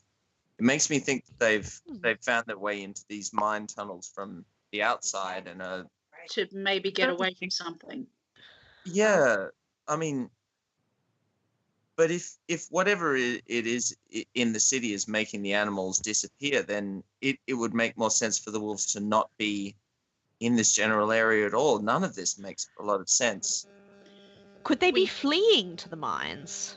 Well, we can only really find out if we go in further. Like, we can talk all we want, I suppose but so. we won't find anything out unless we... The eyebrows. It's got eyebrows. Geralt has eyebrows. But considering this, I'm going to swap one of my prepared spells again, just knowing now that there's regular beast kind of things that we may encounter. Okay. I'm starting to form a rather nasty suspicion. What would it Should be? all right. Can I whisper this to the DM? Yes, you may. While Heck's doing his suspicion, he's just going to keep going further into the mine because Yes, so is Kidra. standing around is making him antsy. Yep. Yeah. So Lee, are you on? How do I? I am here. You're marked as invisible. Oh, am I? Shit. That was supposed to say I exist, not I exit.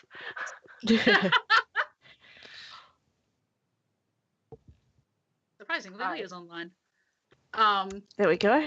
Am I? Okay. Yeah. All right, there we go. Jolly good.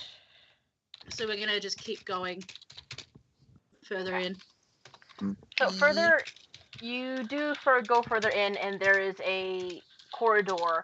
You've been sort of following a main tunnel corridor that keeps sort of like occasionally stepping down using sort of carved out little steps further down. And the ground is starting to get a little bit uneven, a little less paved as you go further along the tunnel. Off to the right, there is what looks to be a sort of a side corridor, not as huge as the tunnel that you're in, but at least somewhere else.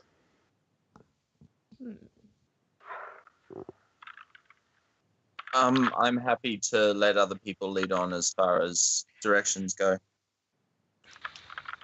Well, if we want to get further quicker, we'd go down the corridor that looks like it's used the most. So which one looks like it's used the most? All right, just quickly though, is there any kind of change in smell coming from one corridor or the other, or like light or sound, or can I make a perception check just to see if I can detect any kind of difference in Like Yes, you what may. we could possibly expect.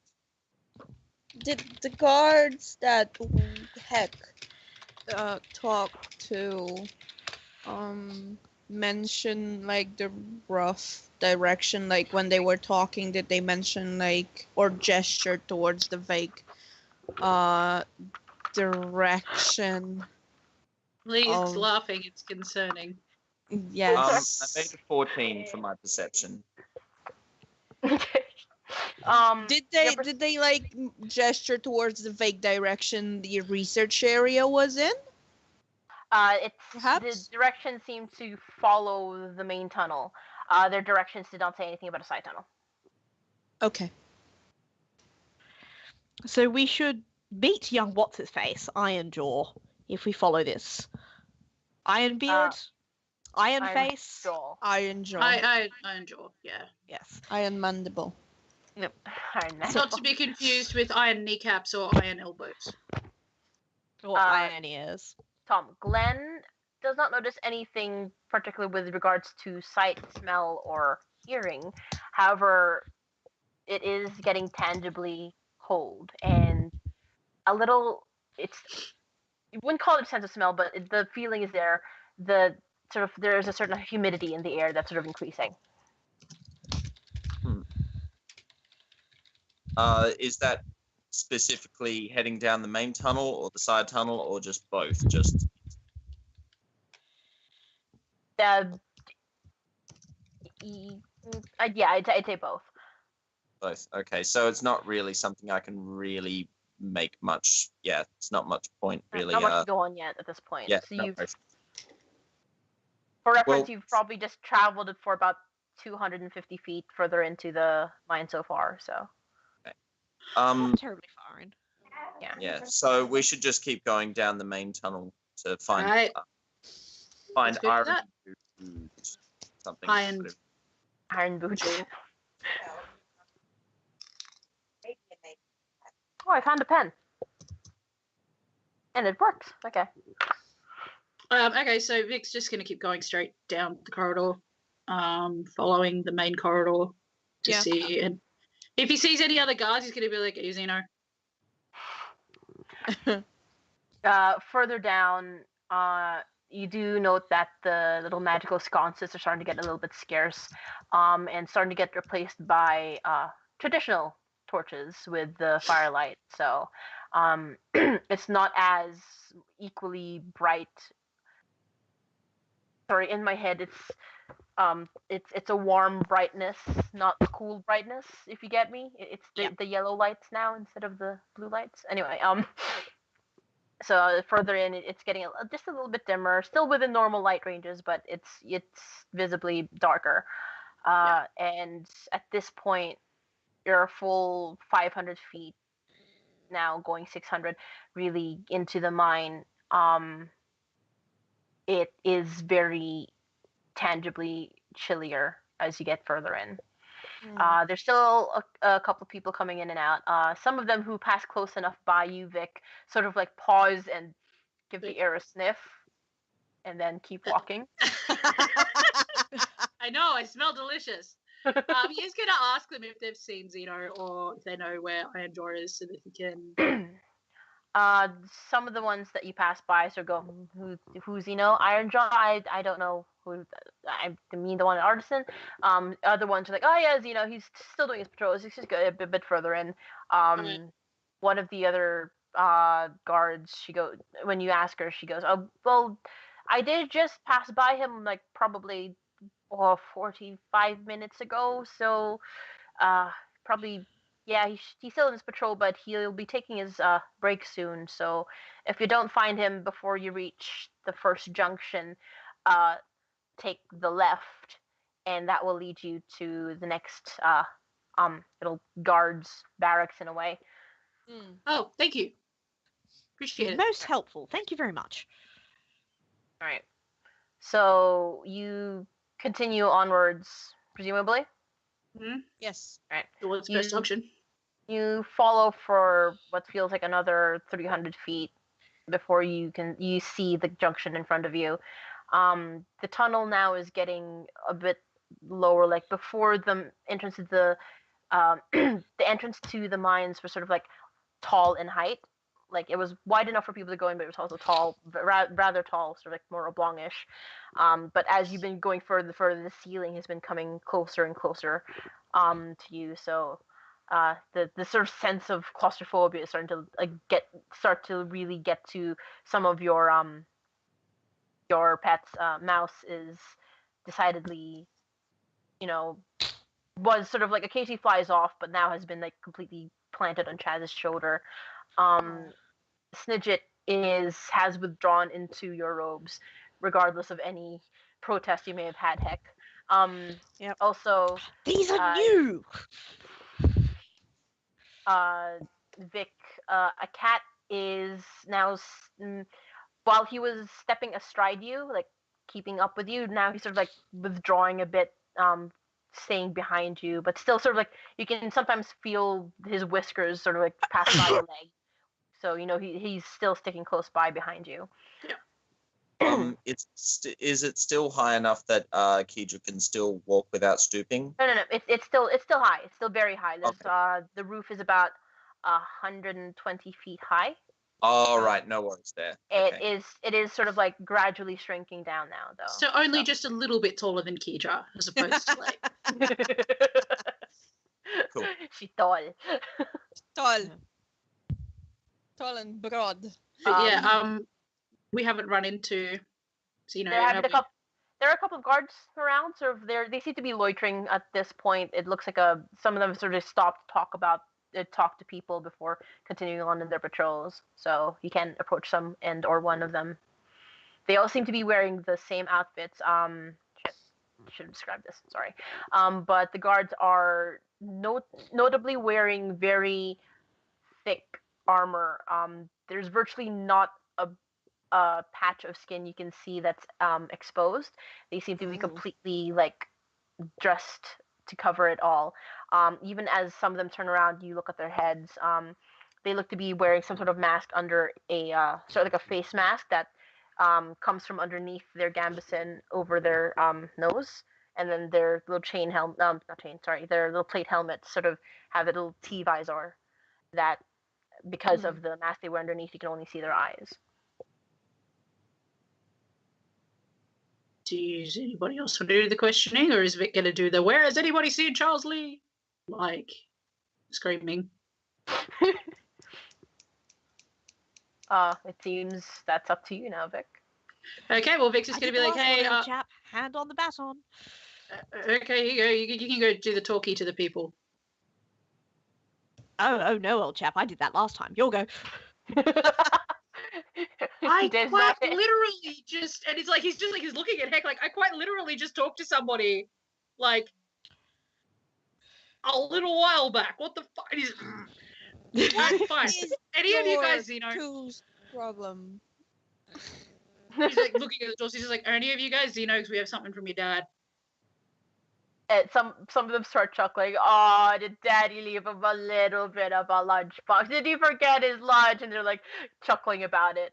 And you notice that there's no one visibly looking embarrassed. Like, Zeno's popped into the break room, so they sort of like nudge their tilt their head towards the entrance to off of the little side room is again a familiarly narrow looking corridor of a tunnel. Going further left of the junction. It's not down the left. The junction itself sort of forks into two, but off the side before the junction itself is a tiny little tunnel. Okay. It's like, thanks for that. Vic's gonna head down that goddamn tunnel. He really wants to get rid of this kid's shit so that he can keep going on with what's supposed to be happening. Also learn something more about the whole. Yeah. He does have some questions. You do find your way into like past the corridor. Otherwise, not really all that interesting a corridor until you open up into a larger sort of barracks / mess area. On one side of this sort of like circular room, you've got a couple of beds set up. There's a couple of deliveries of just coming in now of various presumably perishables, because there's a bar set up there where there's food and drink. On but you do glance, and it's not exactly fresh food there. It looks like just a couple of like salted or preserved meats of some sort. You look, and there's a couple of guards in here already, just either eating away, resting, or the like. You note there is someone, a lone figure amongst the beds, sort of like, but looks like tending to something on their leg.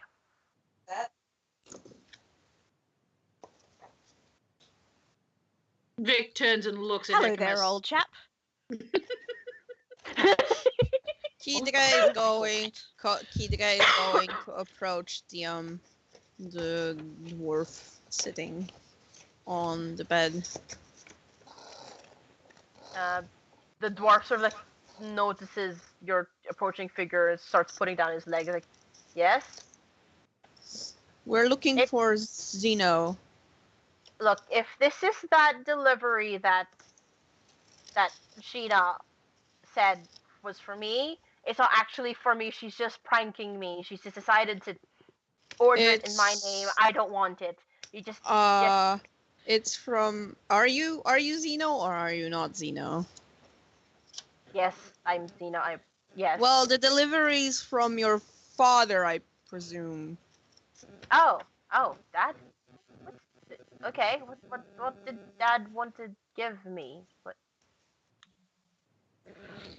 She looks over her shoulder at Vic because Vic's just like, oh, why was I the one carrying it? He's gonna come over and hand over the package to Zeno and just be like, your dad was kind of worried about you being down here without some sort of We've been testing out some weapons for him, specifically silvered, and he was worried about you being down here without it. So here you go, have some home stuff. Okay. Works really well against undead, surprisingly. All right. Also, I guess you may want to have a talk to your dad about your family tomb, because that shit's whack. Oh yeah, it tends to be a little bit chock-a-block full of the spectral and shite. Yeah, don't let him kick out the flaming skulls. Those are cool guys. I believe they're the only thing stopping the general undead chaos from spilling into the upper realm. Yeah. Wonderful little chaps. Fantastic fashion sense. I haven't been there since like great grandpa died, so I wouldn't know what's down there since like what a little under 100 years ago now. So. Question: how do we get to the research labs from here? Yes. Thank you. Yes. The research labs. You take the right tunnel in the junction.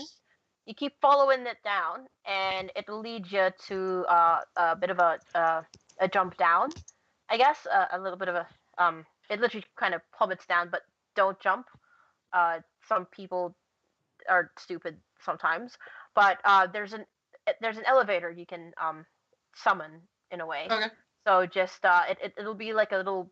It looks like every other sconce, but it's not a sconce. It's actually a button, and you'll know it's not a sconce because there's no light on it. Okay.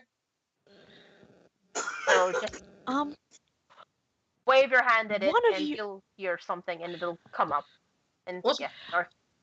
One of your esteemed colleagues made some mention of an unusual incursion of rats and bats and wolves and the like. Is that something we should be worried about, old chap? Yeah, generally speaking, yes. If you ever intend to go decide to the left junction and further into the mines where the front guard are, then yes, definitely keep an eye out for that. But in the research lab, it's just mostly rats and bats there. I haven't seen any wolves there. But then again, it's not part of my patrol route, so yeah. So, do these creatures appear to be coming out of the mine? Out. Maybe. I mean that it's kind of weird to see wolves inside a cave, but we figured they must have found their way in. I mean, like there's at least 3 different mine entrances we've sort of opened that sort of opened up to like cave systems that we didn't even know were there. So it's possible they might have come up from the surface somewhere, but we haven't exactly mapped it out entirely. Most peculiar. Just curious. particularly with the wolves, have they been aggressive, or have they been Hang on a interested in sec. just getting Samson away? scream. Yeah, I guess I would say they've been pretty aggressive. It's just worrying though, because you know what? No, I don't want to give you any more paranoia about this. If your business is just the research labs, if you got nothing to do with the front guard, then you won't have to worry about it. Just keep clear of both the bats and the rats. The rats in particular. And he sort of like points to his leg, and you notice now what he's been sort of fiddling at. There is a series of angry looking fucking bites all up and down across his calves. And those of you inclined to know more about animals, you do recognize them as bites from rats. He's like, I'm just trying to clean up this mess of a leg I've got now because I decided to wander off where I shouldn't have gone, and this is what I get for not sticking to my patrol route. And I got myself swarmed by rats. Yes. Can I just check to see if any of them look like they're infected, or if it looks like it's anything other than a regular rat bite? Yeah, go for it. What am I rolling? Medicine. Scroll the fuck up. Wait, medicine is a thing, is it? No, is it? 16. Yes, it is. It is 16. Okay. Sorry, I had to find out what it was, if it was whiz or whatever. So Okay. 16. 16. Some of the bites do look a little bit infected, but in the more traditional sense of there is dirt, there's irritation, something has gotten inside those wounds, so he's probably not going to feel particularly well after a while. But as for anything abnormal about the bites themselves, nothing. Does not seem out of place. It's just Vic's just gonna go to you may want to wash whatever the fuck's gotten in there out before you bandage it up, buddy. Yeah, I'm trying to figure out where the bites all are so I can get at them and get them cleaned up. Yeah, as you can tell, it's a bit nasty. Sorry if you were intending to eat. That's why I was sitting over here. But yeah. It's fine. Do you want a hand?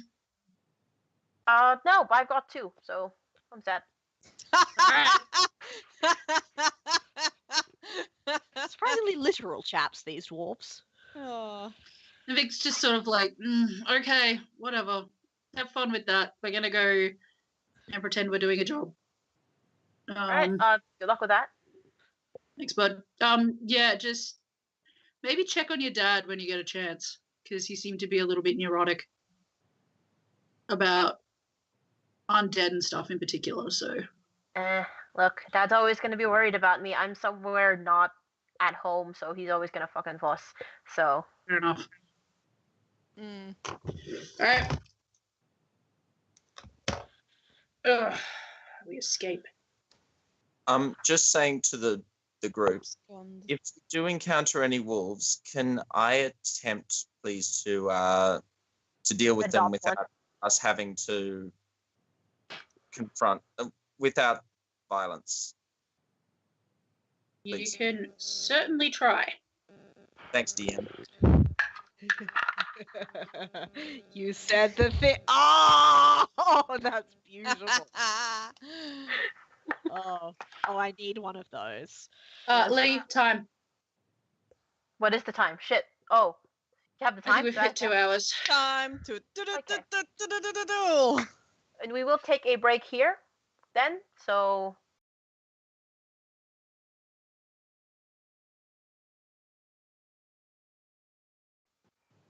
where we last left off, you guys are just directed toward the lab.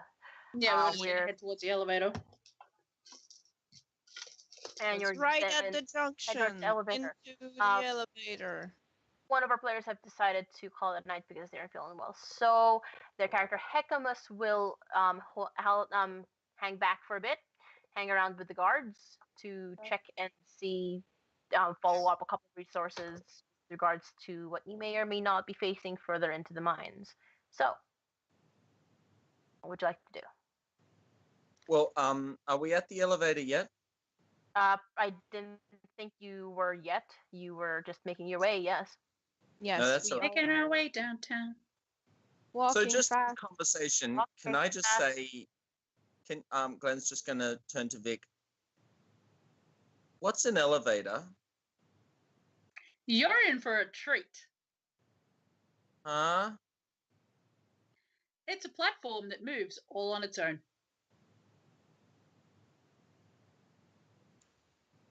Like a barge across water? But up and down. More up and down. Up and down. And this is magic? It can be. Thank you. Lay you down. Alrighty. Shit.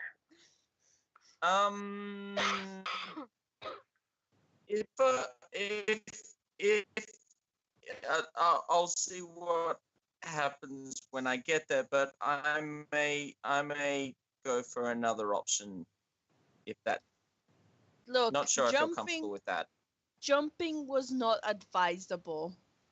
Oh no, I'm not jumping. No. Even if you have featherfall. I'm not jumping. Anyway, that's all. Hopefully not. I mean, I could kick him off the elevator, I guess. Vic, no. Maybe big yes.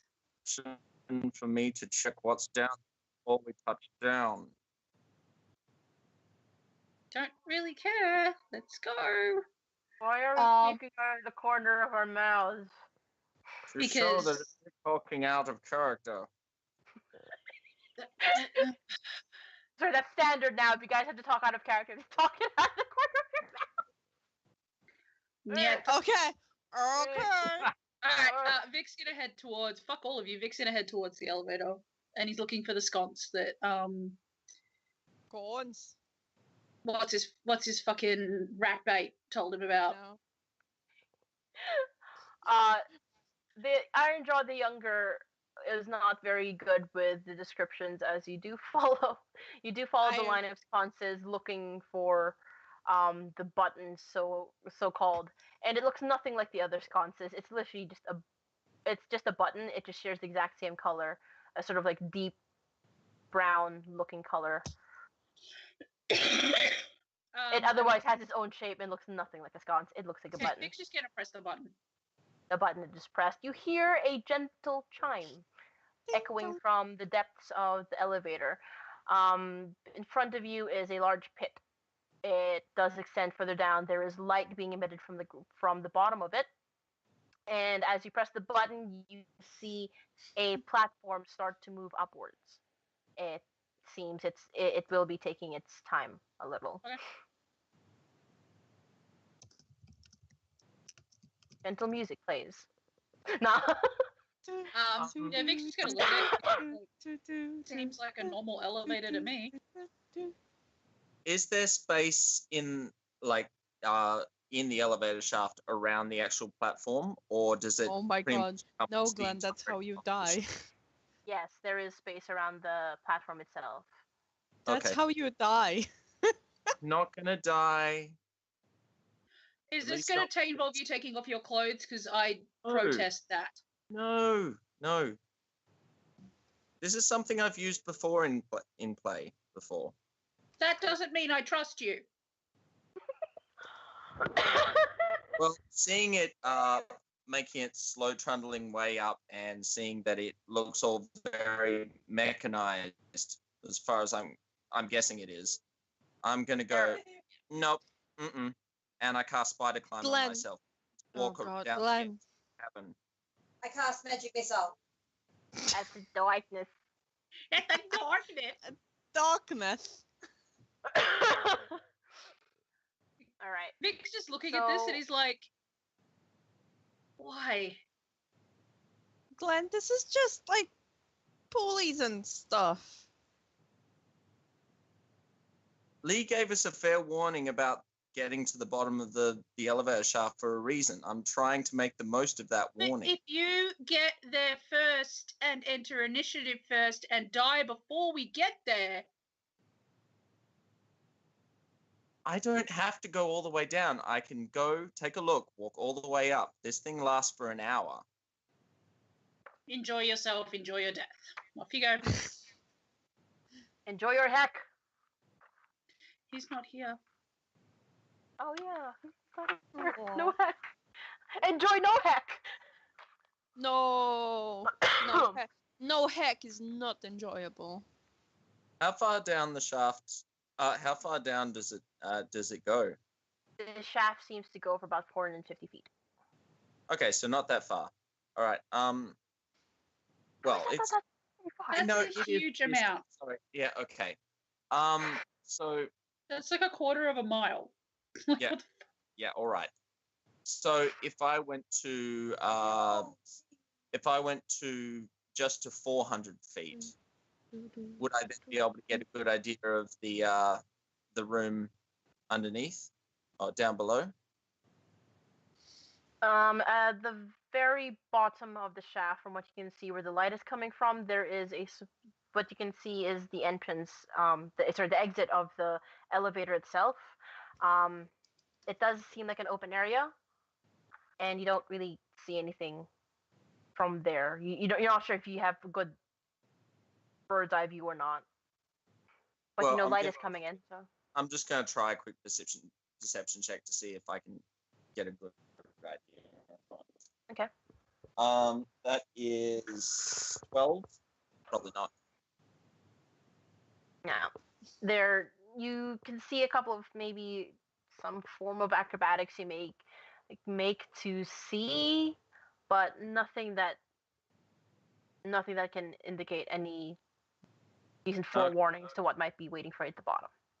All right. I guess I'll just wait for Oh Viking. dear.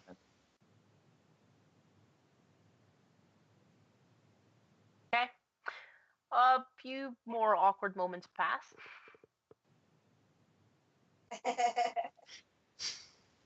And then another. Eventually, you start to hear a rumble start to approach from the elevator. If you look over the edge, which pointedly there is no handholds or railings or the like. You can see the elevator coming closer now. Okay. Platform eventually comes to stop. Okay. Not at your level. Is it above or below? Below. How far below? And then you hear a sort of screeching noise, and the rumble gets a little bit more. You can feel it under your feet.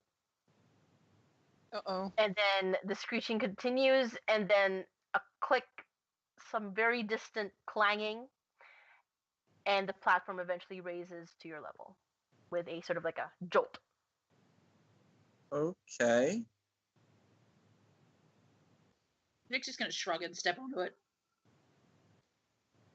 And the platform itself does have little railings around. In the middle of the platform, a button. Nick just looks back at Kidra. You coming? Yeah.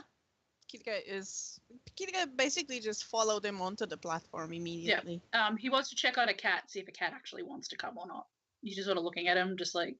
A cat is actually pacing behind you, giving it a sort of wary look. Buddy, the only way that this could be worse is if you try to go up all by yourself and run into something terrible, so you should just come with me. It gives you a very hesitant look, and... I'll give you fish. It doesn't look all that convinced, which is telling. It does, a cat, he does start to sort of give little, sort of, like a little snort, very stuttered sort of, in the direction of the pit. Yeah, chuff, that's it. And sort of like paws at your leg a bit. Vic is going to cast Speak with Animals on himself. Oh, honey. Give me a sec, I need to mark that I've done this. Okay. Alright. As soon as he can detect that the comprehension has now come to animal speak, he jolts an explanation. There is something down there that does not smell right. Okay. What does it smell like? Like a really huge amount of rat. Oh. Well, we need to get down there anyway. Like, we can't just turn around and walk away, because if we do, Okay. I say rat. I also smell something pretty canine down there. I don't know what the fuck it is. I don't think I've smelled something like it before, but it smells kind of like a dog, but probably something bigger than a dog. Maybe like a dog, mostly dog. Okay, Hello? give me a sec. Hello. Vic's gonna relay this to Kedra. And just be like, do we just want to leave Glenn to it and we'll just go back and have like a cup of coffee or something? Well, That sounds terrible.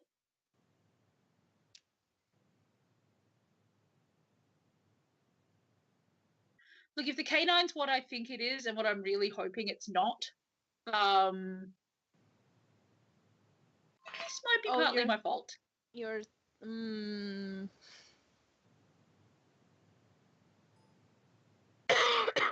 Oh. Yeah. Well, if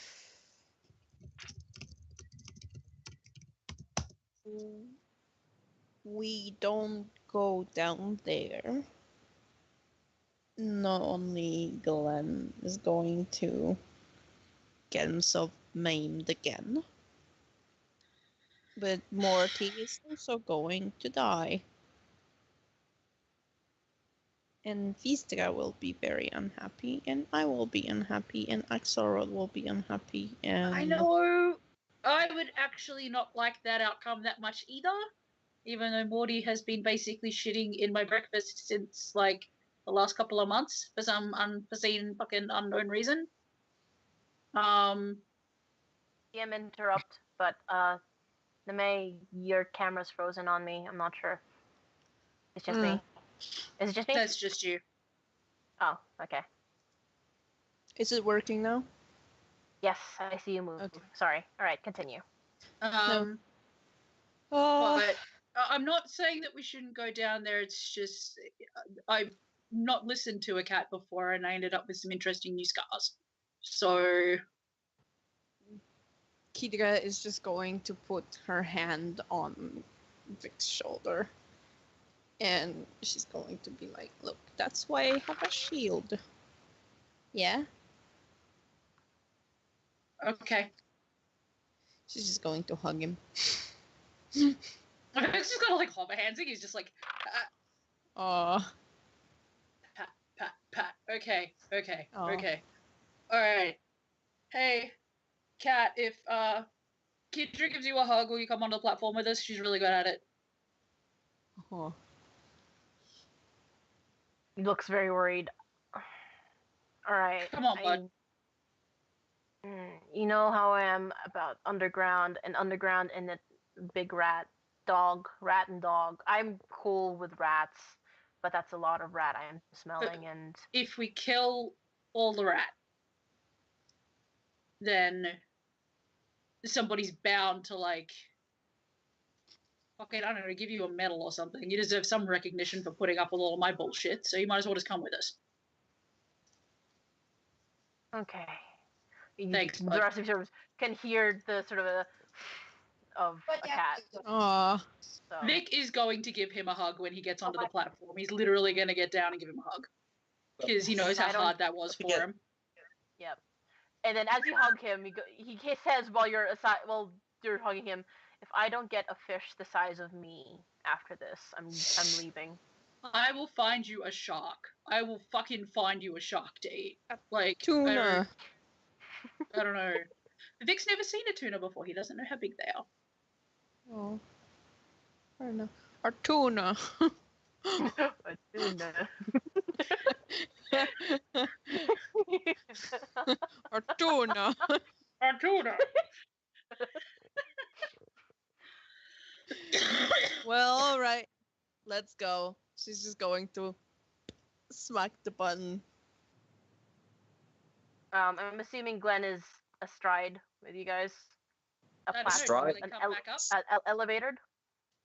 Did you come back up, or are you still hovering downstairs? I'm hovering, waiting for you guys. Are I can't see it. Are you within the elevator shaft? Yes, I'm still standing. You know that on could kill you. No, No, there's space I around see. the platform. I asked Lee if there was space between the platform and the wall. It's alright. In which Where's You the didn't ask how counterweight? much space. You didn't ask where's the counterweight. Well, Glenn wouldn't understand that. Bye, Glenn. This was nice to know. It's nice knowing you. Rip Again. the second time. Rip. Well, if No, you I have guys a had gone photo. down, then the counterweight would be going up. So I'm not Yeah. necessarily get hurt by that.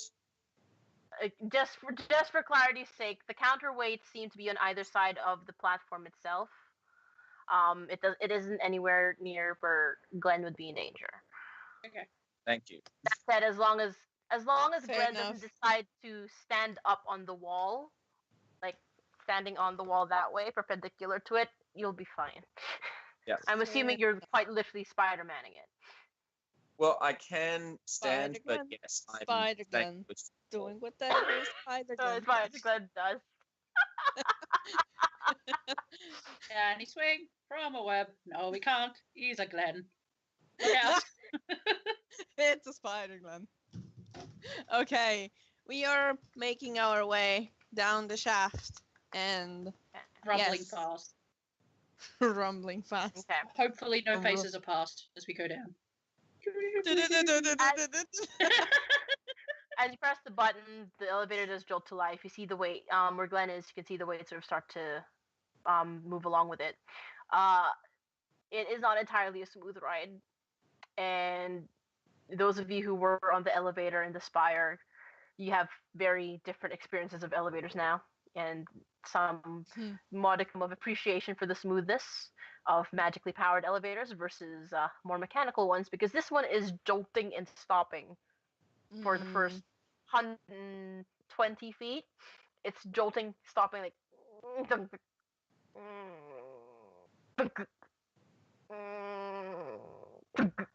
like Yeah, that. I'd be out on that thing.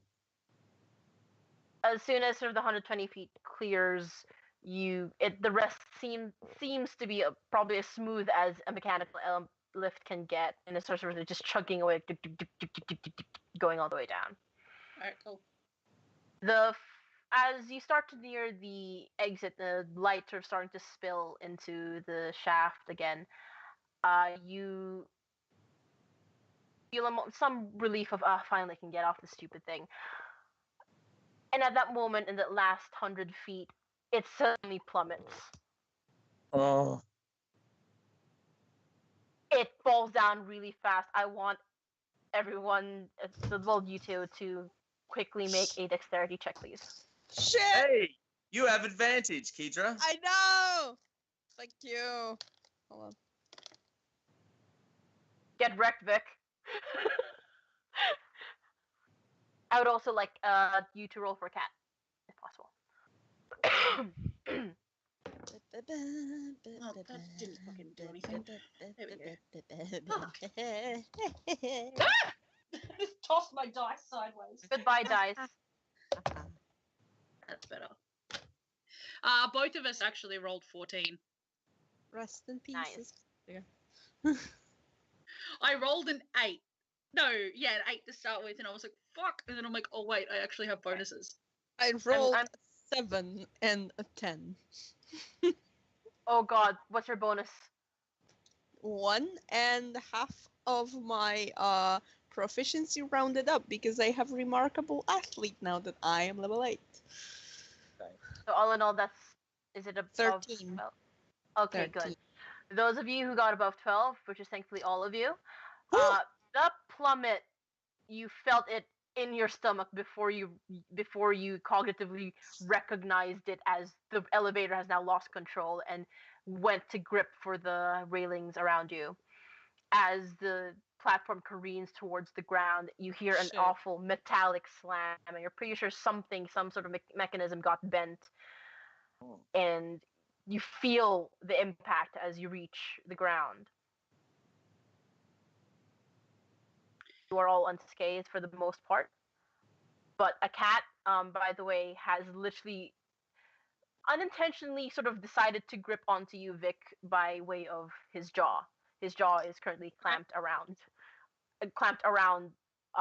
your pants, but you did feel the initial bite of him trying to find purchase. And Ow. while No. not intentional, it's there, but you do take a point of damage Okay. because it was. Nick's just going to like pat him very gently, like try to calm him down. And he just looks over at Keidra and he's like, His hackles think, are like- up. He is tense. I think my dick is somewhere up near my nose right now. Like that was fucking horrifying. It has receded into my body up towards. I mistake. don't want to do it ever again. That was terrible. I climb down the rest of the way to the wall and run up to him. You guys okay? That was You- ridiculous. Don't say a word. Keep your magic mouth shut. He's like trying to get a cat like unclawed from unjawed from his leg. He's just like, say nothing.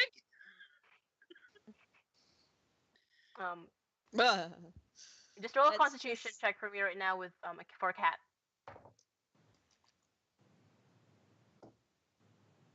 That was like 5. That's enough. That was literally just enough. A cat eventually unclenches his jaw. Thanks, buddy. Vic's just like still patting him gently, like, please don't freak out. That fucking hurt. Ow. But he's also aware that he deserved that. Shall we go?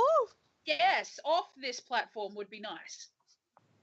Is Wobbly the legs, platform you level with the uncomfortable. ground, or do we have to hop down? No, it's very level with the ground. There is a certain Very bend. level. There's a bend under where it should have been it should have been just a little bit off the ground because you can see there's a little step set up to come down from it, but it seems a bit lower now because when it impacted, the metal of the platform actually curved. Do you So think that we could get Heck to write a very strongly worded letter to whoever designed that? Oh, I'm sure. okay. This is Like- Can Kidga like inspect the elevator like if there yeah, exactly, May. If there are any like signs of I assume there is like a rope system that's operating the elevator, the platform, or is it like something else? Lee? Sorry, I'm trying to read. Sorry, I'm trying to read. All right, sorry. Repeat that again. Sorry, I'm really sorry. Sorry. It's okay. Is there like Kitka would like to examine like the elevator, well, the remnants of it at least. Is there like a rope system that was attached to it, like operating it, going up and down, or is it a different system? There's the counterweights that were on the side. It seems to sort of embed itself somewhere in the rock. You're not sure how, but the lift itself seems to be attached to some sort of mechanism along the side of the wall. Does that make sense? Mm-hmm. Yeah. There's something there. So you can see that parts of that sort of sticking out, and like there's enough of a gap to see through it as well if you'd like to go look. Mm-hmm. A lot of mechanism seems to be embedded into the rock. Excuse me, the rock. Okay. Dwayne Johnson. It like can I roll well, Kitka wouldn't probably be very like knowledgeable in Like, that regard, but Regard.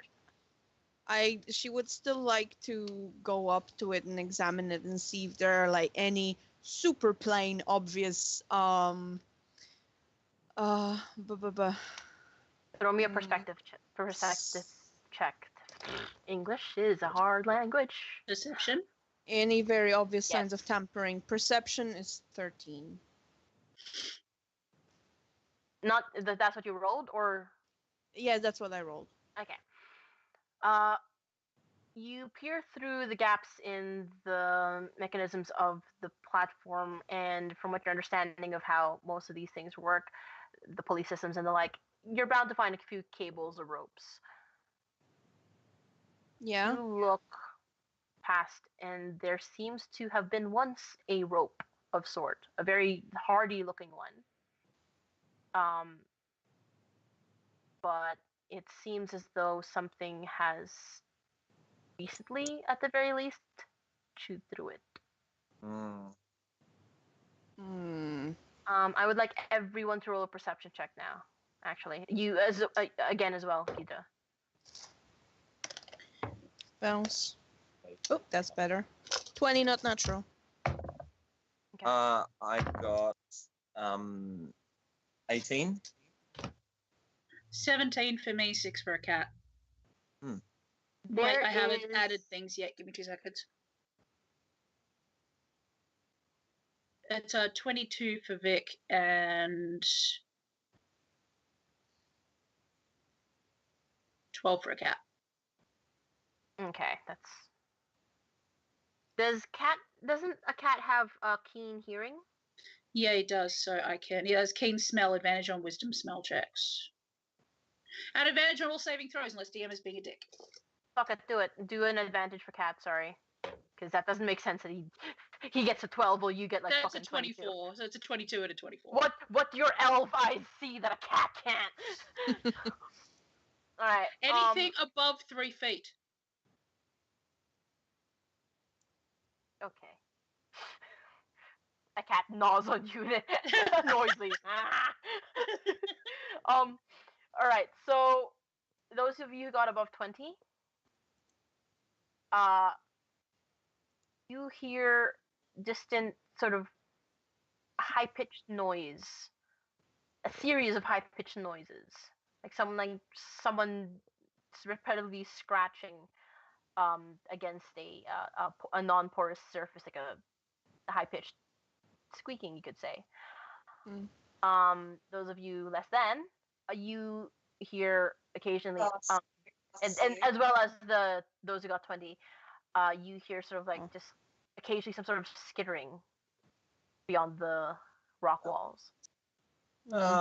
Vic, could I please see your quiver of arrows quickly? Absolutely. Vic's just gonna like hold his quiver out. Ha. Touch it, cast flame arrow. Yeah. It warms at the touch. It looks mildly hot. Oh, Give damn. hot. Hot damn. Okay. I want to. Where is my spell list? It sounds like it's coming from the walls. Yes, the walls Does it sound surrounding. like it's coming from in the walls or on the walls? Important In. distinction. In. Okay. Presumably, there is some sort of space beyond the walls, as Keita would have discovered, because there are some mechanisms embedded into it, evidently from the elevator. So.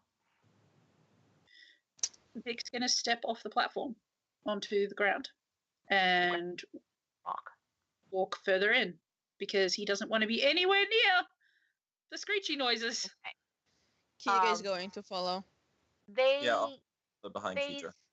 Those who have heard the squeaky noises, in general, all of you, the skittering sounds, they kind of just sort of fade in and out, as if they're sort of like wandering close and going away, wandering close and going away. However, as you sort of already sort of put on edge by the strange sound you can hear, beyond the platform, there's an open space that leads. It has a little corridor leading into. It looks like another room further down the end. Probably like no more than 100 feet further down the corridor. That said, however, you see the usual podiums you've started to sort of associate with what the Canaries, the guards of Redthorn, look like. But the Canaries themselves, there's none. Oh. That's not. That doesn't bode well. Okay. Sorry, the other thing. Further down the corridor, you note that where the torches, and there's not a sight of magical sconces anymore, just completely fired torches. They have gone dim towards the end of the corridor. Ooh. Well, we all have dark vision, right? Yeah. Okay, so that's not such an issue. Okay. Well, then. This seems fun and ominous. Let's go. You guys going to step out in front of Vic and Glenn and the cat, and she's going to pull up her shield and hold it in front of her Okay. and ready her weapon. As you traverse further into the corridor where it starts to go dim, probably about 70-ish feet further in, you start to sort of your legs start to kick and come across some strange rubble. Along the way, you sort of like associated with rock because it's not exactly paved paradise inside the mines, but there is a weird thunk to them, and you look down. They are pieces of metal. Oh, with shit. frayed bits of what look like wiring underneath. Oh, dear. Yeah. Vic just looks at Kithra and then at Glenn. He's like, is there any way that I could go back to me about 20 minutes ago and punch myself in the face? Hey? Like... I don't know that kind of magic. Okay. Beats me. Vic's gonna look for a piece of fairly big enough, like, it'd make a clatter if he threw it. Metal. He's gonna put a hand on Kidra's back to get her to stop. And he's gonna pick up this piece of metal and fling it as far down the hallway as he can. Okay. There's about. Can you roll me a D? Oh, fuck it, roll me a D100. Oh, dang. Do you want, like, Okay. specific, like... Me. No, just give me the 10 number. Oh, Lee, how wide's the corridor right now? 10. 10? Okay. Oh, sorry. And what did you say, Glenn? Tom? How wide's the corridor? The corridor is about 70 feet wide. Okay. It's wide. Cool. Big space. Along the walls of the lining the walls of the corridor are the torches, or some of which have now started to be the ones. Some of the torches are off. Turn off the torch. Flame sorry, on, flame sorry. off. I got a flashback to the fucking beholder. It's like, who keeps lighting these things? At the end of the hallway, you find someone lighting. Lighting these things? It's this little gnome. He turns to you.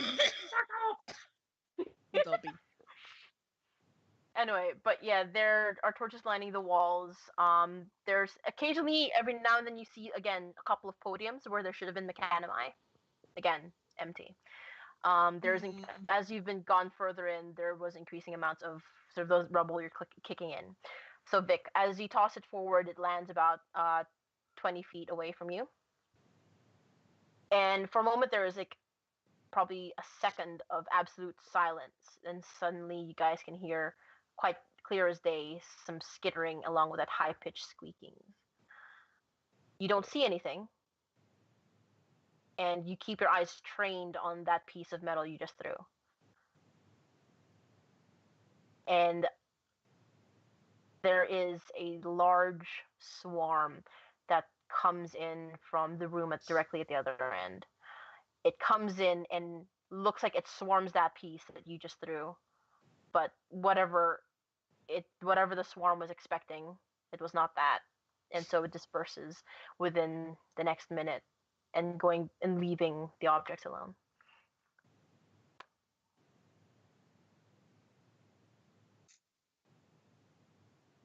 Vic's just gonna be like, very quietly, if I do that again and then fire a flaming arrow into the middle of that, what do you think will happen? I think trouble will happen. But I guess we are in trouble anyway. Well, it swarmed that piece of metal. It's really weird. And then Okay, but rats don't usually act defensively like that. Like, that's fucking strange. Glenn? Yeah. Okay, I'm going to roll a nature check just to see if that kind of behavior in a rat does make sense. Okay, Lee? Yes. All right, You may. Go for it. nature skill. There we are. Okay, so that's with efficiency. Good. All right. That's a natural 20. I want to know everything there is to know about rats. This rad, Rodentia ignobus.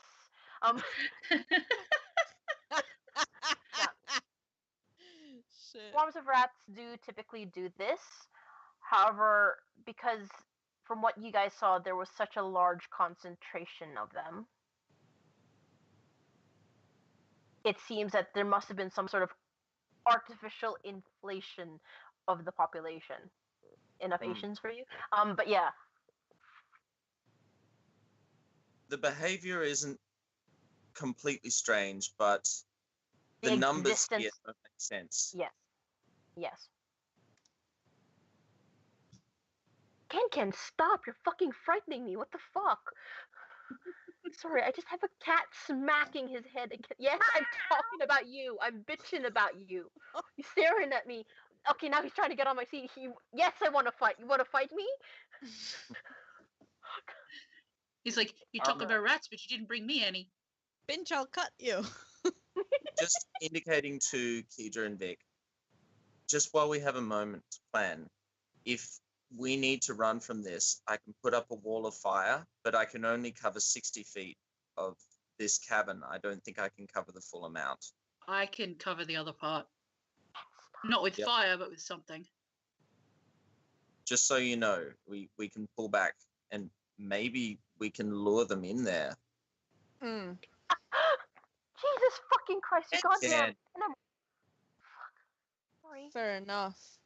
I guess it's the best we can do. Yeah. Oh, kinky. Well, Should we move a little further forward? Yeah, might as well. Okay. Vic just looks at Glenn and he's like, if I die, make sure Chaz doesn't have any of my stuff. I think Kedra's got a better chance of stopping her. No, I don't think Kedra does. Kedra likes Chaz a lot more than Ow. she probably lets on. So you need to make sure Chaz doesn't get all my stuff. Because I know she's going to go through all my shit and mock me after I die. Well, if it's your last will and testament, then I suppose your word would be law here. I I'll mean, do my best. as much as How as about- much as how as much as about I we- appreciate Kedra, and he's looking at Kedra, and he's like, as much as I appreciate Kedra, she would also go through and mock my shit after I die. Somehow I don't feel like Chaz would really want to stick around long enough to get your your thing's back at the hotel. Oh, yeah. Yeah, not here. I'll do my best. Yeah, That's all I can promise. mock all my shit when I die. How about we don't talk about dying, okay? We'll be fine. We'll be fine. We'll be fine. Vic's like holding onto the back of Kedra's shirt, just like, we'll be fine. We'll be fine. You're holding onto the back of Kedra's shirt. A cat is holding onto the back of your pants. Yeah. Holding on the butt. Oh, Ken. Look at Sorry, him. He wants He's you to draw him demanding one of attention. your French girls. Oh, baby. Conga line of That's feet. right. Yeah. Yes. That's Fuck, precisely what. shit. Fuck, shit. Shit. Alright. Oh, Alright, let's go. We're gonna see if we can make it to the end of the hallway without dying. Let's go. let's go. Alright, He we're gonna keep starts going. walking. There is a door at the end of the corridor. It's a double door, and it's about twice Kedra's height. 20 feet. Okay. So it is currently not a door, it is ajar. So Oh. cat I Fucking would still, stop sitting I on my would notes. still like to check for traps. Haha. Why? We're in a mine that's used like all the time. Go for it. That's true. Oh, Lee Okay. said go for it. I'm scared. What's check for traps? I never remember. Perception, I think. Perception? Because there is Or- a detect trap skill, but Yeah, there's no dungeoneering or survival in this edition, so there is survival. there is survival. Survival. I ask because I don't know if I'm supposed to add any modifiers to it or not. I don't think I'll just take for your usual perception ways for it to check for traps. Perception. Okay, then it's 20, not natural. Still good. There was a trap, in the sense that there was some sort of was. Oh, well, I guess I'll go fuck myself then. Kidra, you do notice that there was a trap. It's sort of one of those ones that's attached to some sort of alarm system, Uh-huh. and it's currently disabled. Well, you say used mine and yet, and she points to the disabled mechanism. Vic just squints at it, like, What kind of mechanism was it? Like a tripwire or a pressure plate? Pressure plate. Pressure plate. It seems it's attached to something further inside the room. Uh-huh. It looks like there's something modifying what would be on the pressure plate. Oh. But it's disabled anyway, so we don't really have to worry about it. we should just Yeah. keep going. Yeah, okay. Well, that's only making it even more promising. Let's go. She's going on. Walk. Shit, Pass. fuck. Shit, fuck. Shit, fuck. Shit, fuck. Would you like to open the door then? Shall we open Yes. the door? Yeah. Yeah. Okay. Shit. Tensions are high. The door creaks open with your not so gentle push. Shield up and everything, you keep your eyes open. The room is completely dark. You can still see by grace of your dark vision, but there is no light in this room. But from what you can see, there are workstations upon workstations of various lab equipment, from alembics, little bits of glass sort of dripping into other things, various alchemical sort of looking solutions and the like, but a large portion of them seem to have been toppled over. There is broken glass all along the workstations, and notably there is no living conscious being inside this room. Are there bodies? There are two of them. On one Alright. side of the room, it's a large rectangular room. One side of the room is where all the workstations are, where you sort of your eyes glance across the glittering pieces of glass shards on the ground from the broken equipment. On the other side, there seems to have been a setup of some sort of an infirmary of sorts, and most of the beds seem to have been at some point occupied, but they are now empty, but for maybe two bodies that you can see. One of them looks like it had been trying to crawl across the ground, but stopped. And any closer, you're pretty sure you would not be able to handle the stench, but for the most part, it looks like that they've been completely gnawed through. They could not make it out in time, as they seem to have been swarmed and eaten alive. There is a second body that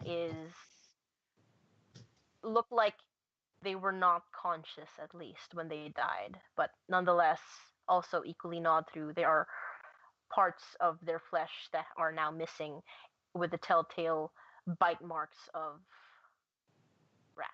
Want someone to mount your ass? That's... Thank you, Kirsty. That's concerning, considering that Ironjaw's son was bitten by rats. Concerning If these people if- were infected with the Stoneplague and the rats then went on and bit him, Yeah, that's that's another thing that I wanted to ask of you, Lee. Do any of the two bodies, like, do either of the two bodies bear signs of the Stoneplague? From what you've been seeing so far in your adventures in the mine, you recognize both of them as workers. Must have been miners from the front guard, or so the Ironjaw the Younger has stated. So they are not, like, obviously they are not sick, at least not to.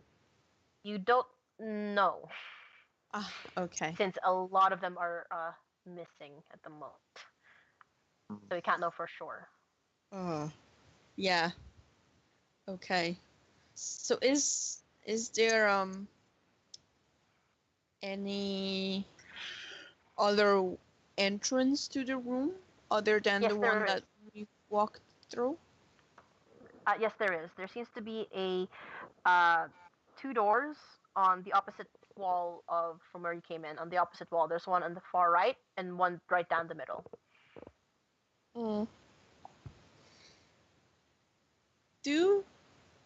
Does either of you, first of all, maybe before I ask, are there any, like, papers, notes, notebooks, books, and the like on any of the, like, workbenches?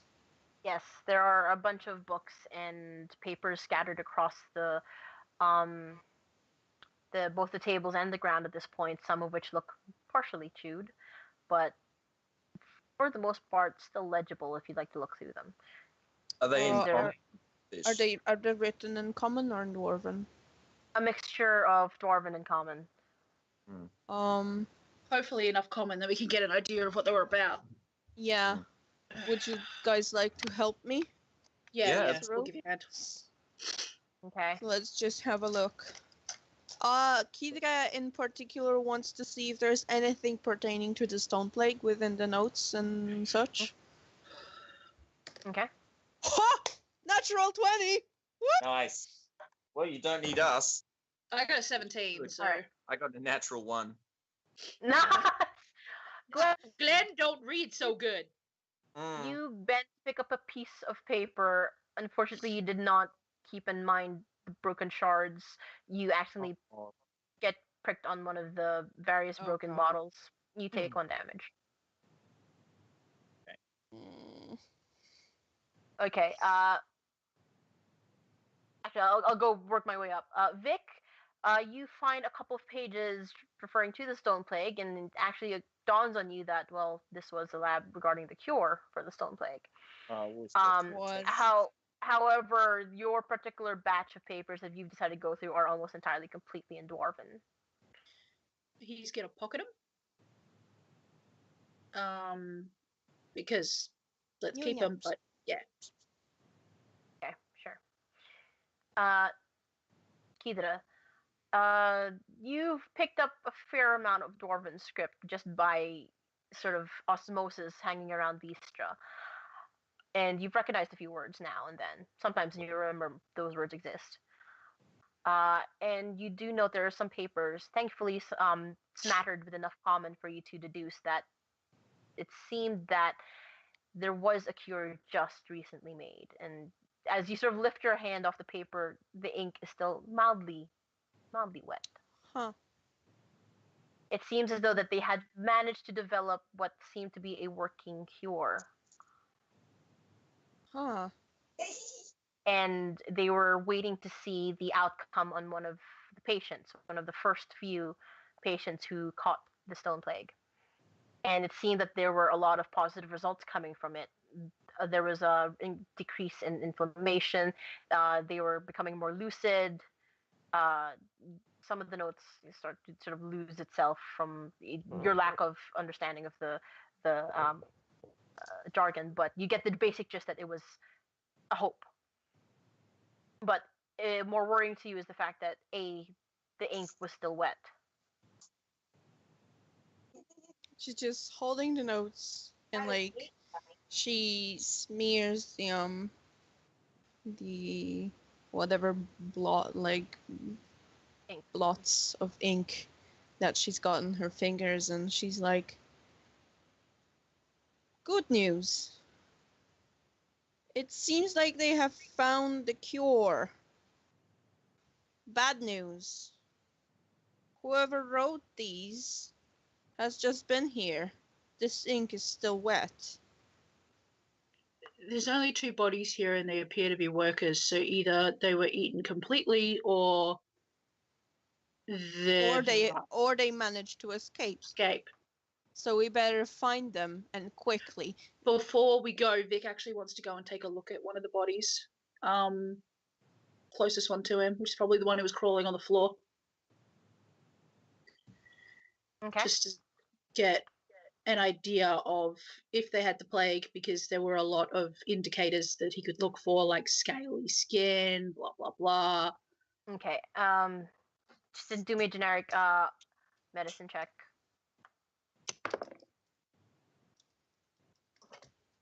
21, not natural. This does seem to have been one of the people suffering from Stoneplague. She seems to have had a fairly more advanced version. You recall how Morty looked. This poor woman suffered far worse. Almost her entire skin seemed to have sort of ulcerated and gotten to that sort of that scaly appearance. At least what is left of her flesh that is still skin.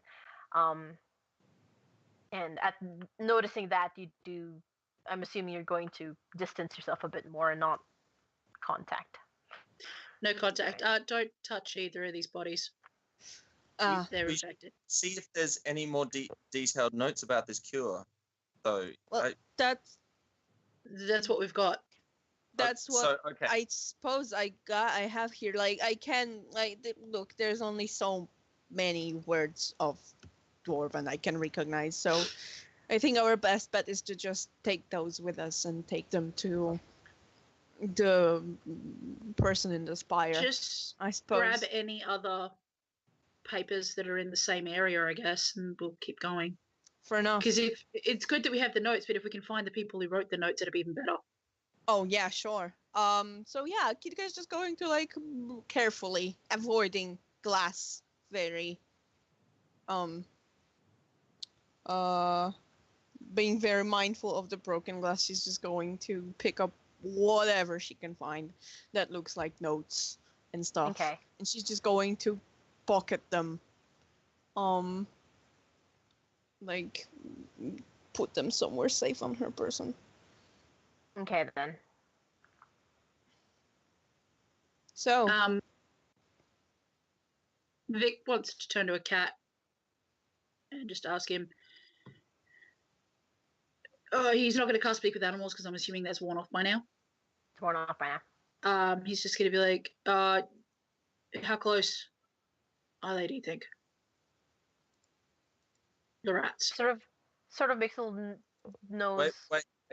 I can actually cast Speak with Animals as a ritual on Vic. Well, you can do whatever you want. It's like no, it doesn't burn a spell slot. I mean, if you that's cool. Because I just don't want to burn my spell slots before I get to use them. Like, if I do it as a ritual, it takes a tiny bit longer to cast, but it works just the same and doesn't burn a spell slot. So well, if you want to, then that's cool. No, that's fine. Okay. So we've got the time to do that. So now Vic can talk to a cat properly. All right, cool. Okay. So how close are the rats, do you think? Yeah, can you smell anything aside from rat? There was a dog here. A big dog. Like a dog or like a gnoll or something that smells like dog. I'm not sure. It's not a kind of dog I've smelled before. It's not the dog that almost killed you that guy turned into. It's not the dog that we came with the dead children. It's not a dog either. That the nice stupid ones. But it's definitely something big.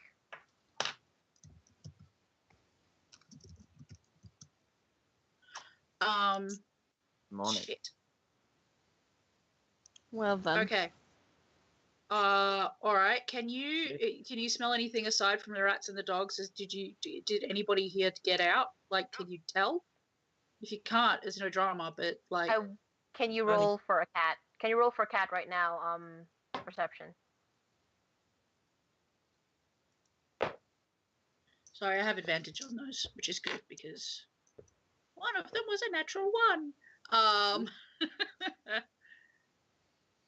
Oh dear.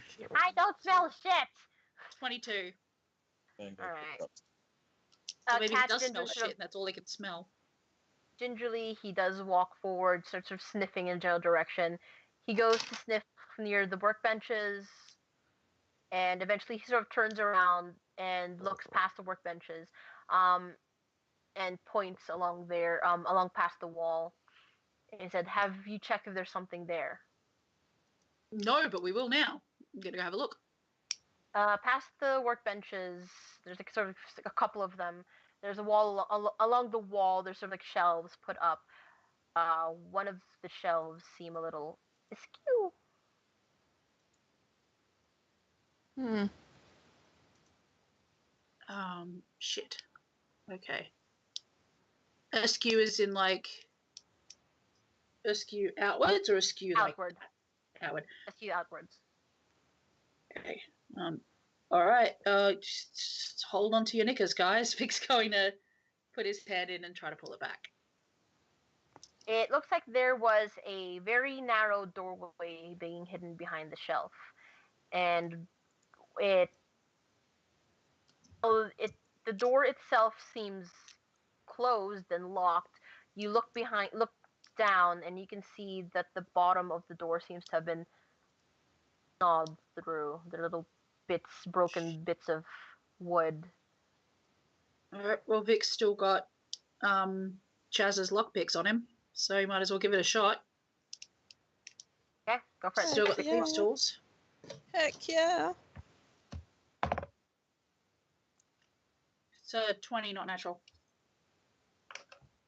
I've rolled a lot of 17s tonight. I think that's like my fourth one. Wait, May, are you I- gone to bed? May, have you gone to bed? I needed a time check before you. Oh, 57 okay, never mind. minutes. 57 minutes. All right, that was okay. All right, you got time.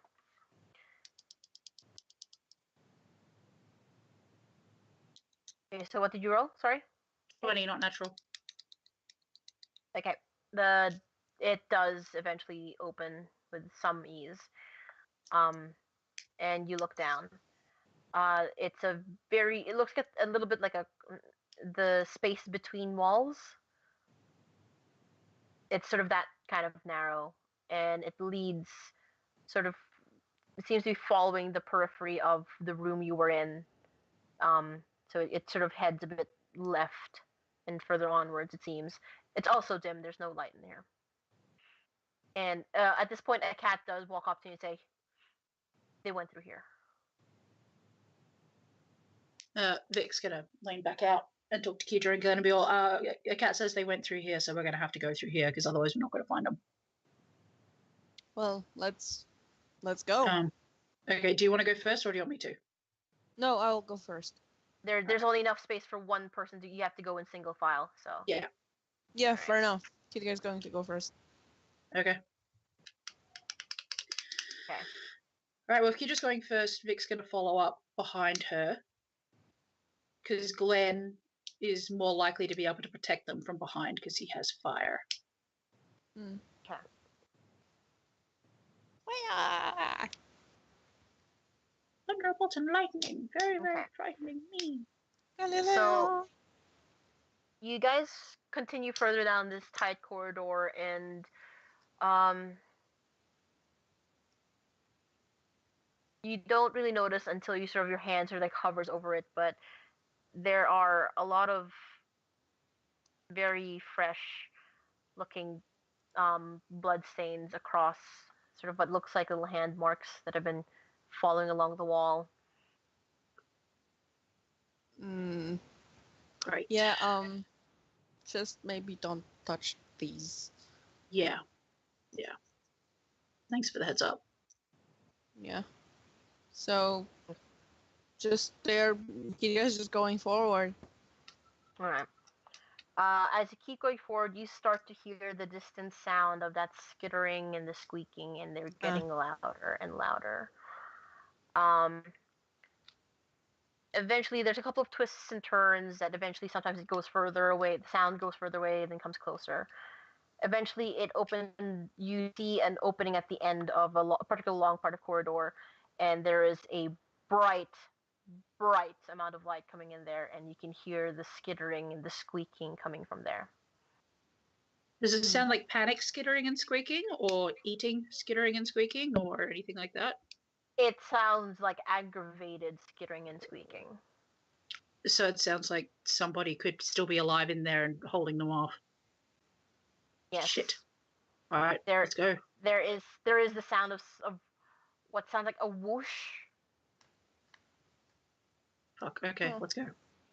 Kitaga's just going to, before she like rushes in, she's going to she's not going to rush in, she's in fact going to just poke her head slightly to see what's going on in the space at the end of the corridor.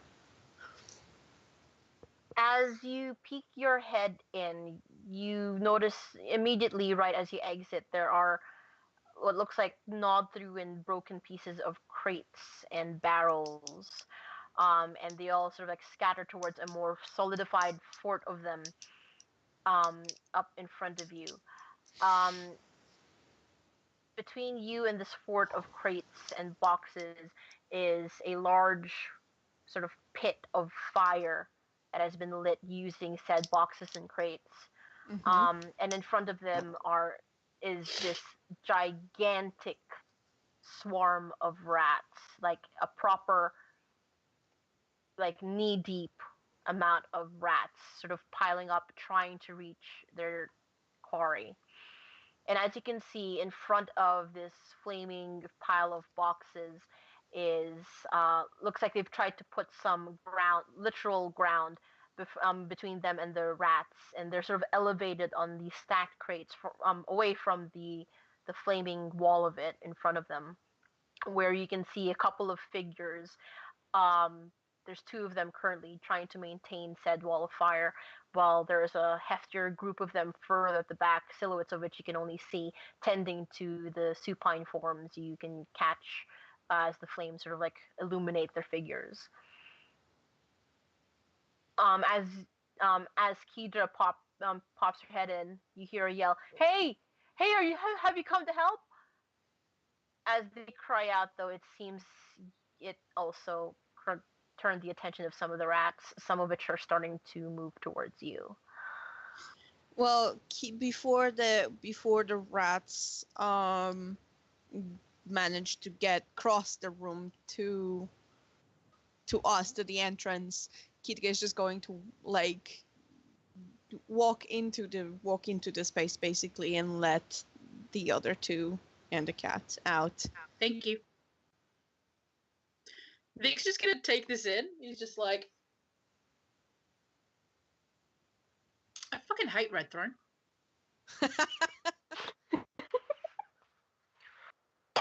Well, and to answer the question of the person that like yelled at Kidra, she's like, well, I guess we are now.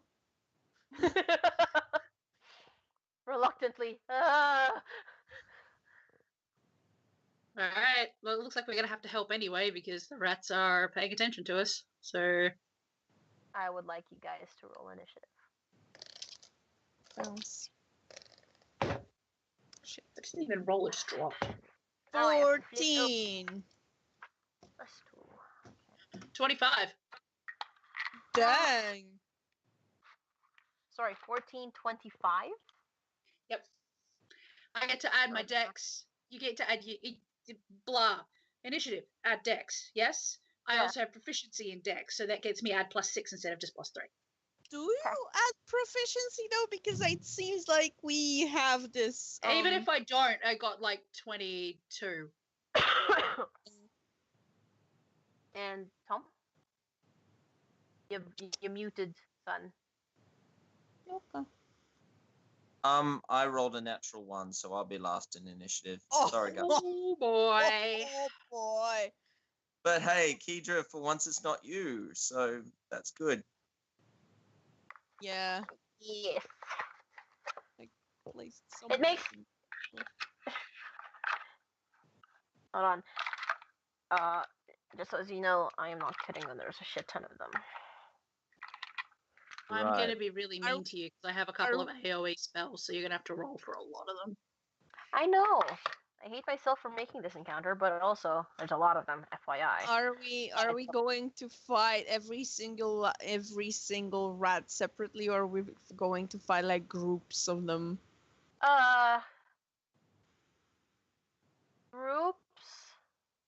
Groups is probably better. Fair enough. Yeah, no, I'm saying groups because it's listed here as essentially a group of them. So. Mm.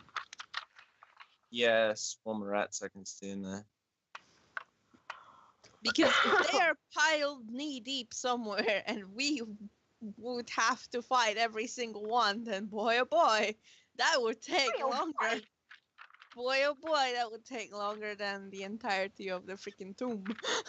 What happened? What happened? There's What no happened? lemon here. Oh. I tripped over a rat. Oh. Oh. No, they are, well, Mickey and Minnie are technically mice, so I tripped still- over a dwarf. Oh, Vistra Still- somewhere offended. Still technically applicable. Alright, so I'm gonna start from there. Are you saying that rice and rats are the same thing, Natalia? Is that what you're saying? Are you saying that? Are you being No, essentialist here? Is that No, what you're are- doing? No, you're Are you making being- me. Are you being No, you are implying that. speciesist? You are implying Speciesist. that. They are rodents, as far as I'm aware, both mice and rats. Yeah, but which one of them can you put through the washer dryer cycle first? Oh my god. Dryer gate. Oh my god. well, anyway, when it is my turn, I've got an idea that might be interesting. Did you Oh. just? Did Hey. you just? Oh my god! The washer dryer combo argument still lives on. Oh. Washergate lives on. Bitch. Oh my god! Please stop in real life PvPing. Bitch. You started it. I didn't deserve that. No lie. I did start it. Okay, so I'm gonna check the numbers again. 14, 25, and 1. None of them overlap, so yes, good. Alright. I'm scared. Fucking A. Alright, hold on, sorry, let me number them. So, Tom, the Yep. fire arrows, that just lets me add 1d6 fire damage to my attacks, doesn't it? 1d6, yeah. Nice. They're a level 3 spells, so once I've got some higher level spell slots, like versions I can use, I can increase the damage, but for the moment. Actually, no, I don't think It's wondering still what I needed to 1d6. roll. it's 1d6 fire, yeah. Yeah, I just was wondering what I needed to roll. No, that's good. That's good. Do you guys know what I'm going to do when it's my turn at the end of this? Cry? I'm going to summon 8 swarms of ravens to take out the rats. Jesus Christ, man. But they're birds underground. They don't know Take what to. Caca! Caca, motherfucker. I like how we both did that at the same time. Yeah. Shit, what comes after 12?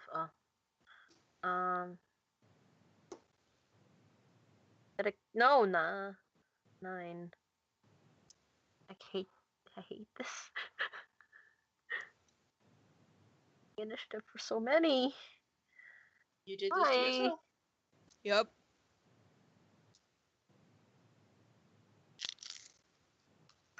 Okay. Jump in Jehoshaphat's.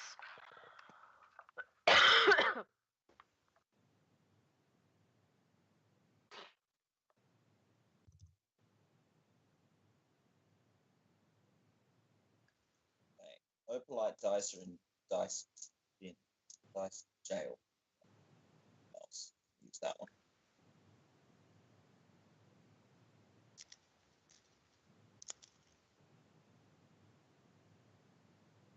Okay, so now I want you, Vic, to do your thing. Okay, well, the first thing he's going to do is cast Fairy Fire Nice. On which one? on as many rats as he possibly fucking can. Is he? How does that work? Sorry. Isn't it? It's gonna be a rat rave. It is. Oh shit! Dead mouse.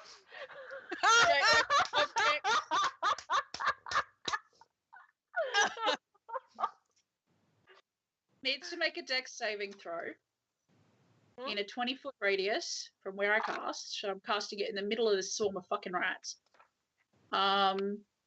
Needs to beat 14. Okay. I'm gonna say, for simplicity's sake, because I don't want to roll that much, I'm gonna say 7 of them. Because, fuck you. Only one of them beats it. 1, 2, 3. Okay, so everything that didn't beat it, we now have advantage against Nice. in attack rolls. Oh, hard. Put an F next to them for fuck you. Alright. And the second thing he's going to do is step to the side and cast Hail of Thorns at 2nd level and then fire an arrow into the middle of the biggest swarm he can find. What's the area of the range area? Every creature within a 5 feet diameter of where the ammunition lands or hits needs to make a dexterity saving throw. But I need to hit first, so. Okay, sure. Go for it.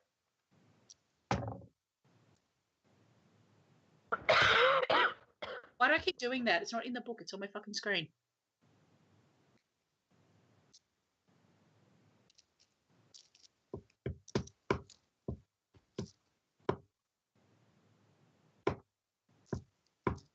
That was like 26.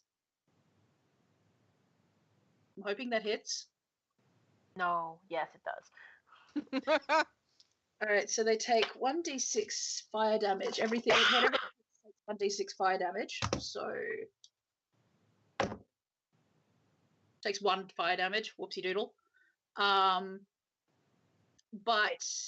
now you need to roll me dex saving throws that need to beat 14. Sleep well, hon. I hope you put this in the trouble. Alright, and the ones affected by it are within the range of... 5 feet range. Okay, so I'll say these just for simplicity's sake.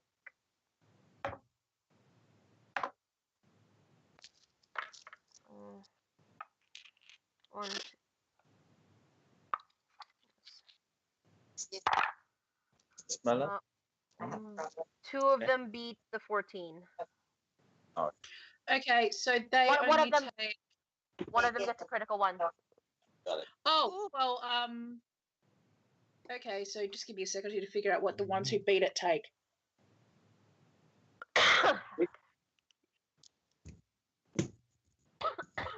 So the ones that beat it take 8 damage.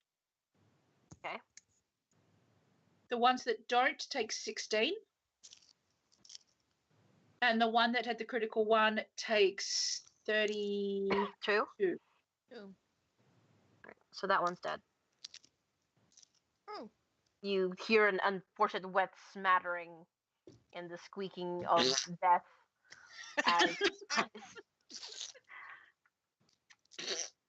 as it dies into oblivion. Alright, so that's dead. Bless you. And do you end your turn? Huh. Vic's gonna move so that there's a little bit more distance between him, Kedra, and Glenn. Okay. Just in case something goes wrong. He's going to direct a cat to stay near Kedra. Okay. Consider yourself attached, Kedra. Oh my god. Oh god, speaking of attached, I looked over my shoulder and there's Luca sitting in a shoebox Baby. with his chin like hanging over the edge of it, like just like Oh, it's adorable. I fucking love him. He's staring at me very unamused, like, bitch, where's my dinner? Him scream. Okay. No, not now, but if I got up, he would.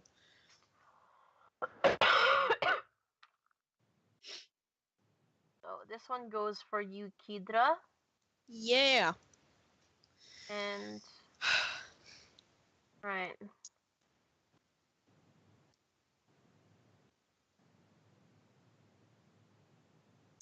Mm. Okay, so can I? Are you sorry. rolling something or is it my turn? I'm rolling something. It's attacking you. There's a swarm that's just starting to sort of clamber all over your armor, your boots. Yikes. It essentially occupies your space because they're swarming you. Mm-hmm. Since a cat's near her, he gets an attack of opportunity. Okay. Do that for me now.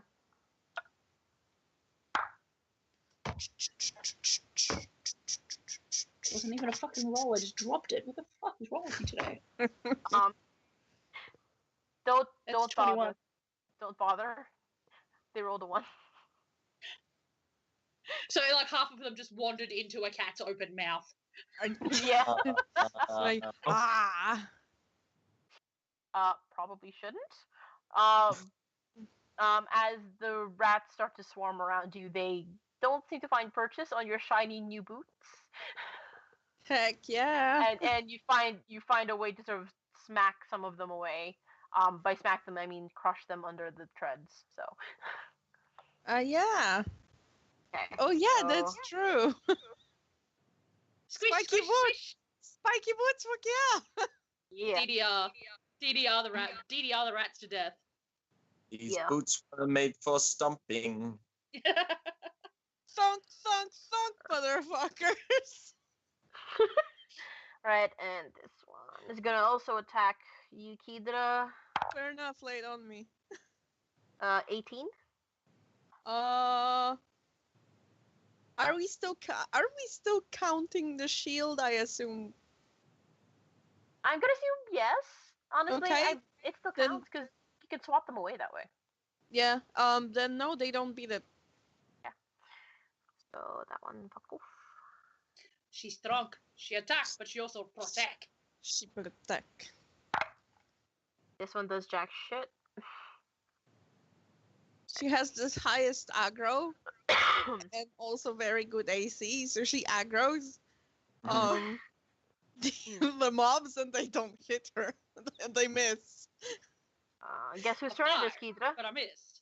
Sorry. Guess whose turn it is, Kedra? Yeah.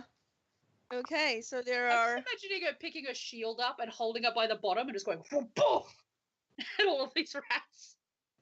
I'm picturing her like grabbing a shield, running up, jumping to suddenly like surf on the shield, sliding through these rats. Legolas in. Yeah, Legolas. Legolas. Yeah. Well, Only instead first of like of all- gliding over the rats, she just like squishes them flat. Yeah. First of all, Kitty is going to rage. Nice. Fucking rats! and- Right. Fucking Angry. rats! Yeah. that. And well, how many swarms?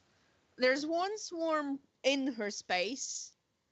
How many like swarms are there 3. in with 3 There are 3 within? within your space. Sorry, 3 within your reach, yeah.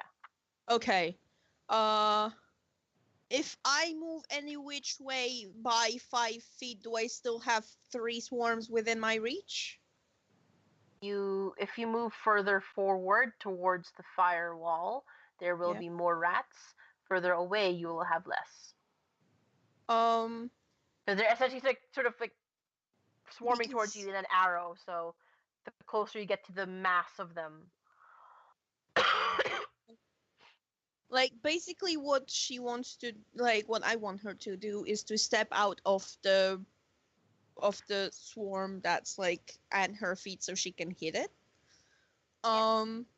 Because she wouldn't want to swing a warhammer at her own feet. Because that wouldn't be very smart. If you step 5 feet backwards, you will have just 2 swarms in front of you.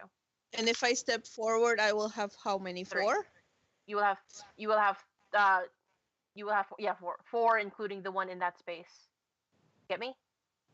Okay. So I'll be still standing within a swarm of rats. Yes. Can I step in somewhere that well, I suppose they are going to still follow me. Rats, man. Yeah, rats, man. So, but she's going to have 3 in the vicinity, in like let's say tiles next to herself. Right. Hold on. The lack Sorry. of visuals is Sorry, making yeah. things a little bit difficult. Hold on, let me. I will assist by also drawing. Yes.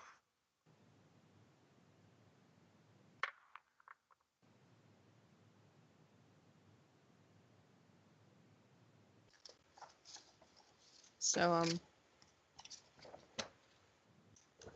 So this is Kidra. Where are the rats? Where are the rats? The rats are where Hydra is. Yeah. Like they're literally occupying your space. Yes. To the left of it. Like, fuck. what to your? Oh. Here. Yes. Yes. Where else? And then diagonally, like in front of that one you just drew. Sorry, up. Yeah, there. Here. Yeah. And then diagonally from you in the opposite way. Here. Yes. Splendid. Okay. She's going to use action surge as her bonus action. And she's going to attack each of these 4 swarms once. Okay. So I have advantage to all of the are all of these swarms fairy fired? Yes, all of them are fairy fired. Okay. Well done. Give me a tick.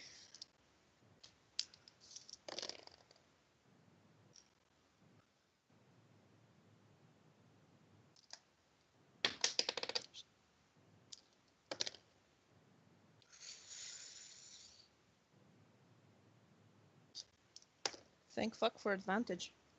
I guess. Oh man. Those are not very good rolls. Holy shit. Oh no.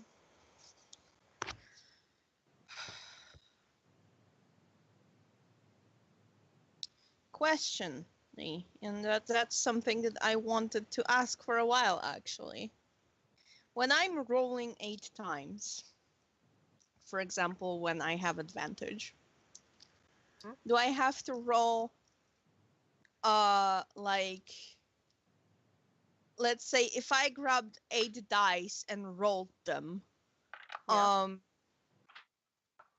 can I just pick the highest 4 numbers out of all of these? Or do I have to do a pair per roll, a pair per roll, a pair per roll, and like pick the higher number out of between these two when we're rolling like a lot of rolls with advantage? Which one is easier for you? It is not the question of easier, it is the question of fairer, I think, here. Because it's... I'm not fussed either way. So just honesty policy, I trust you to make a fair call on your own moves. At the end Because- of the day, I want you to have fun with it. So, Fair enough. yeah. Because I rolled 8 times, and out of these 8 rolls, I could just pick the highest ones. You could. Again, I'm not particularly fussed. Okay, fair enough. These are rats. I'm not going to be particularly harsh on you on fair enough. may or may not how quickly you dispatch the rats. Fair At enough, the end, so- he is going to tell us about all their wives and children that won't see them ever again. And what a good I'm contribution just they their asking. rat Yeah, I'm community. just asking for technicality's sake. Like, At this point, I'm not fussed. Honestly, roll however. The only rule, hard and fast rules I'd say I have is if you're going to do something and you've rolled for it, you've Mhm. done that action. You no take backsies. yeah, But if you're just sort of discussing it and then you're like, oh wait, no, I don't do that, but you haven't rolled for it, then I can accept that. That's about probably the only hard and fast rule I have. fair enough. But you understand what I'm going for here, because it is the question of like just out of like how many actually good rolls I am going to make. Okay, so I get- all of my rolls are above 15. There's 15, 18, 23, and 26. That's fine. Yeah, they all hit. Okay. Okay, so each of them gets hit once. Oh, and it's going to be one-handed because she's holding the she's holding the shield. So it's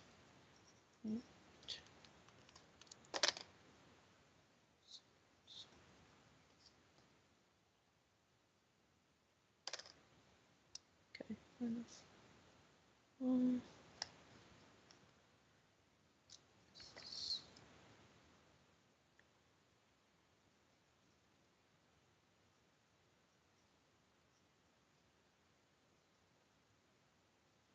So it's going to be. Hold on, I'm giving and okay. So the damage values are as follows.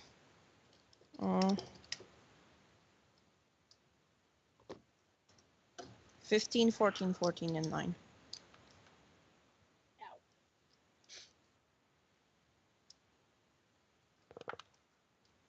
Sorry,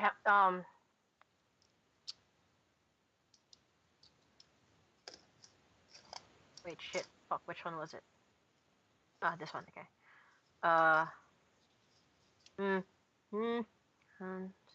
Okay. So that one's dead. For sure. Yeah. And what was the one that got 15?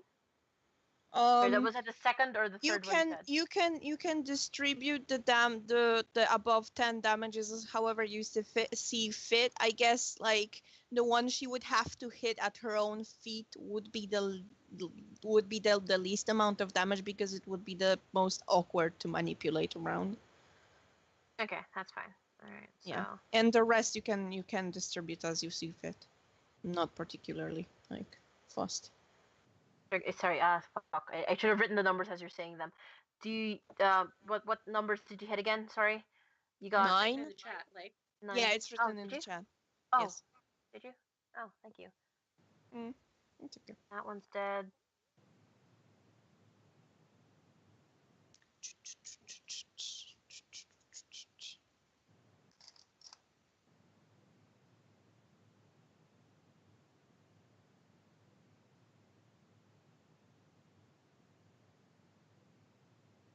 Oh, and this one's dead. There we go. Yeah. Okay. So 2 of them are dead. The ones at your feet are still alive. Okay.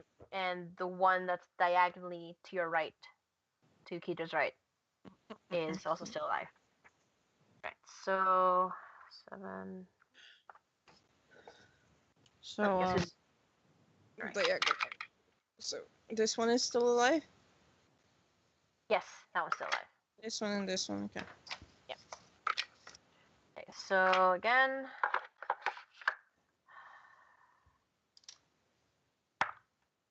Wow, they did fuck all. All right.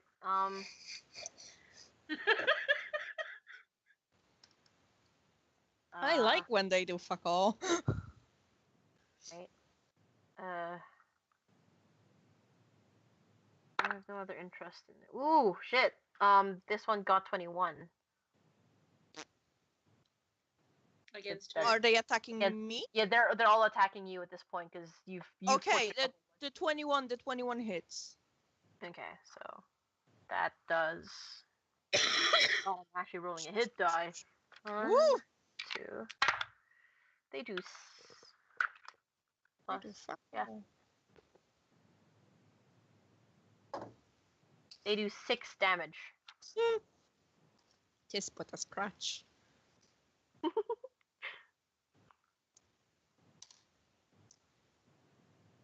Oh yeah, by the way, would it be considered like a slashing or piercing damage?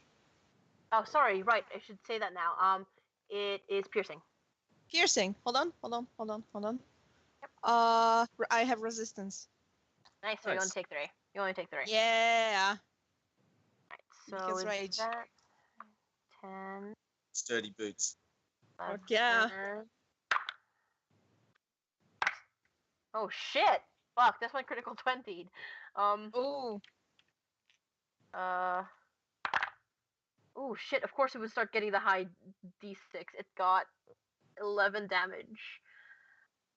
Well, because you have resistance, the times 2 doesn't really matter, so you just take the 11 damage. Okay, fair enough. 11. Then Yeah. 12. You do. Nah, jack shit. And we go now to Glenn. Glenn, what you do? How many swarms are there altogether still? 1, 2, 3, 4, 5, 6. 2 of them are left. 2 of them have fairy fire on them. Okay. Well, yeah, I will use conjure animal to create 8 swarms of ravens. Jesus Christ, is there enough space in this room for that?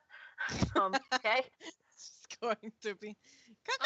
Well, Just keep in mind, swarm, Glenn, uh, if like- they get anywhere near my thorns, they're going to have to roll.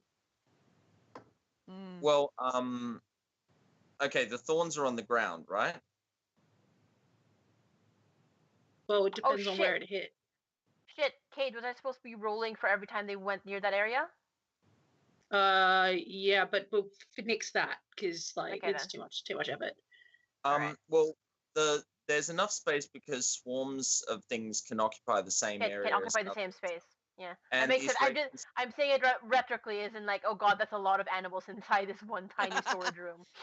And the ravens Freaking- can work with the flying speed, so they can hopefully avoid the thorns if the thorns are on the They ground. have to be within 5 feet, Okay.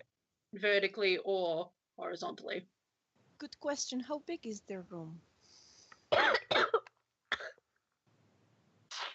It is 45 feet by.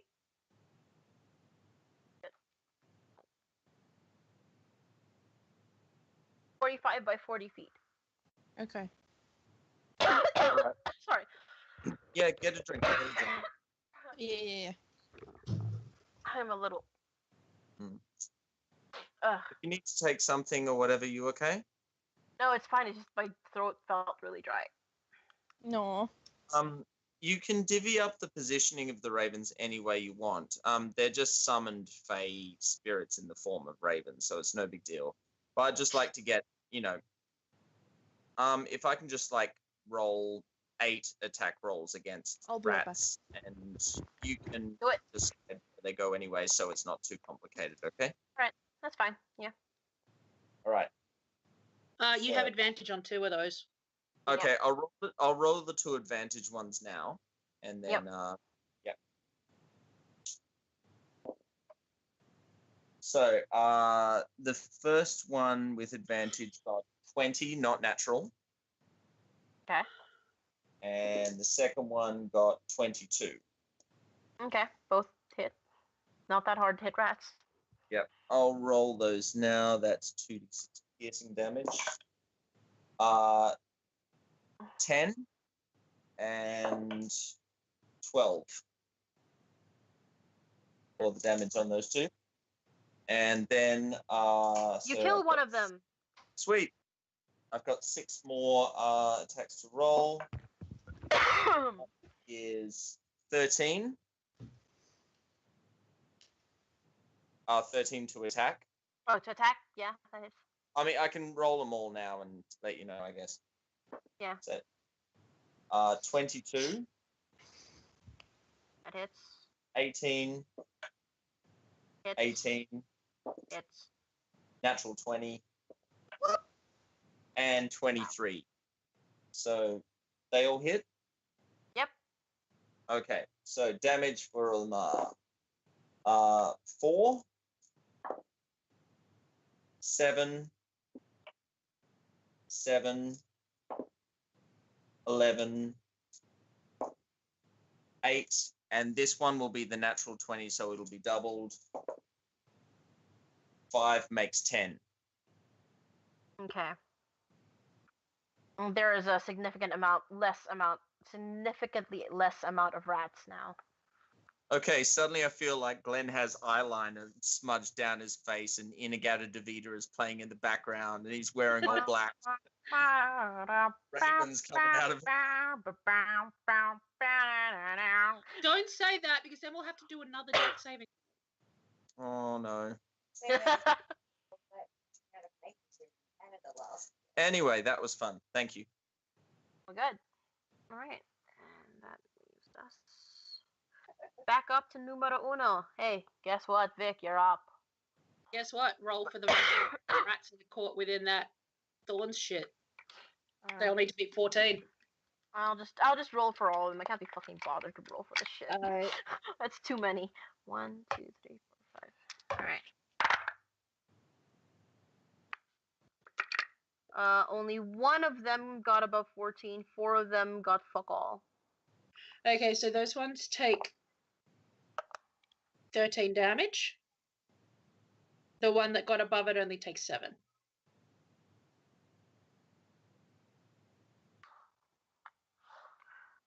There is now a singular swarm of rat. Vic is going to fire another goddamn arrow into them. Twice. Because fuck you, that's why.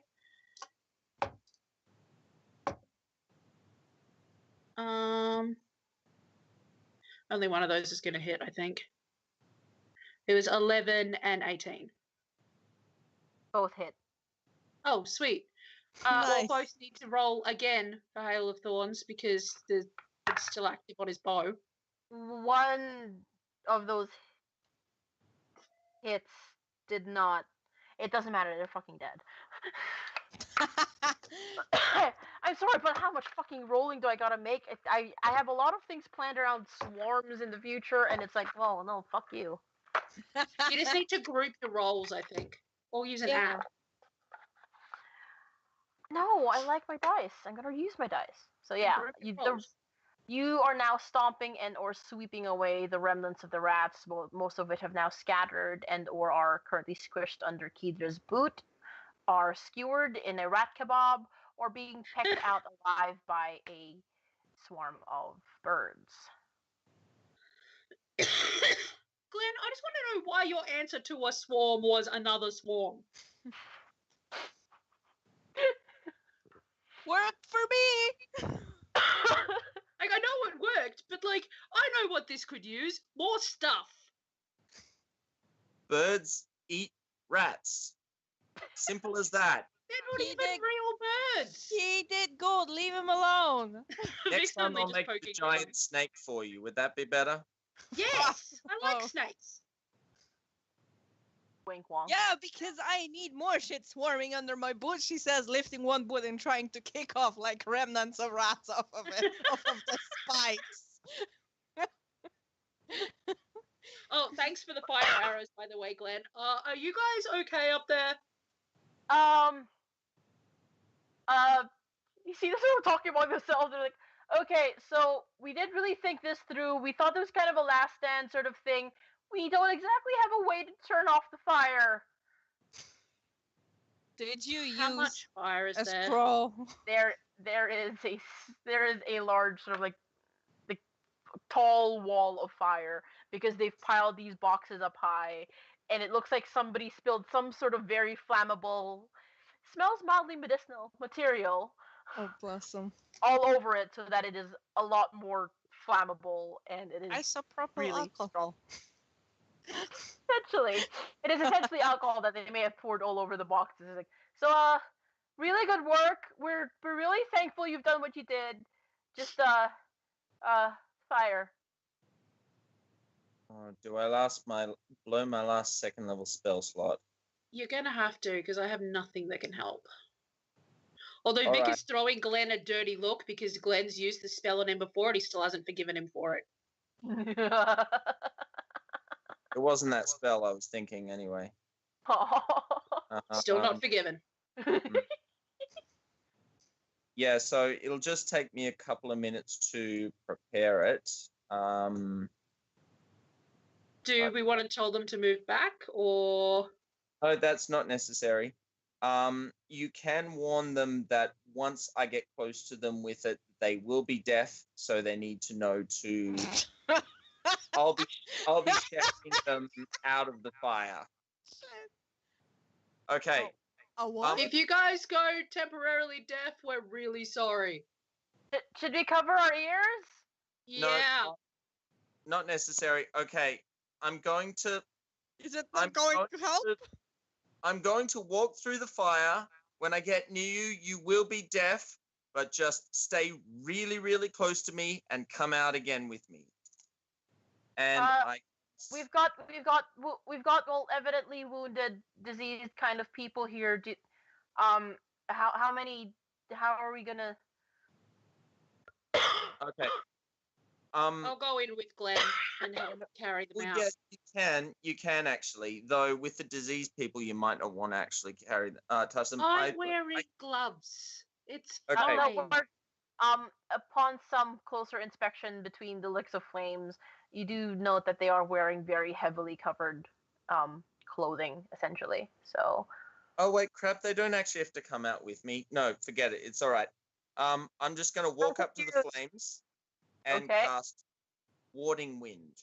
A 10-foot radius of intense wind swirls around me, deafens anything in its radius, but also extinguishes any flames. Okay, I was just going to ask if you putting air into the fire was a good idea.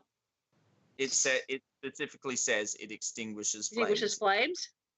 Good. In its Within the 10-foot radius, as you approach the relatively intimidating wall of fire, the 10-foot radius around you immediately the flames are snuffed out from the lack of air,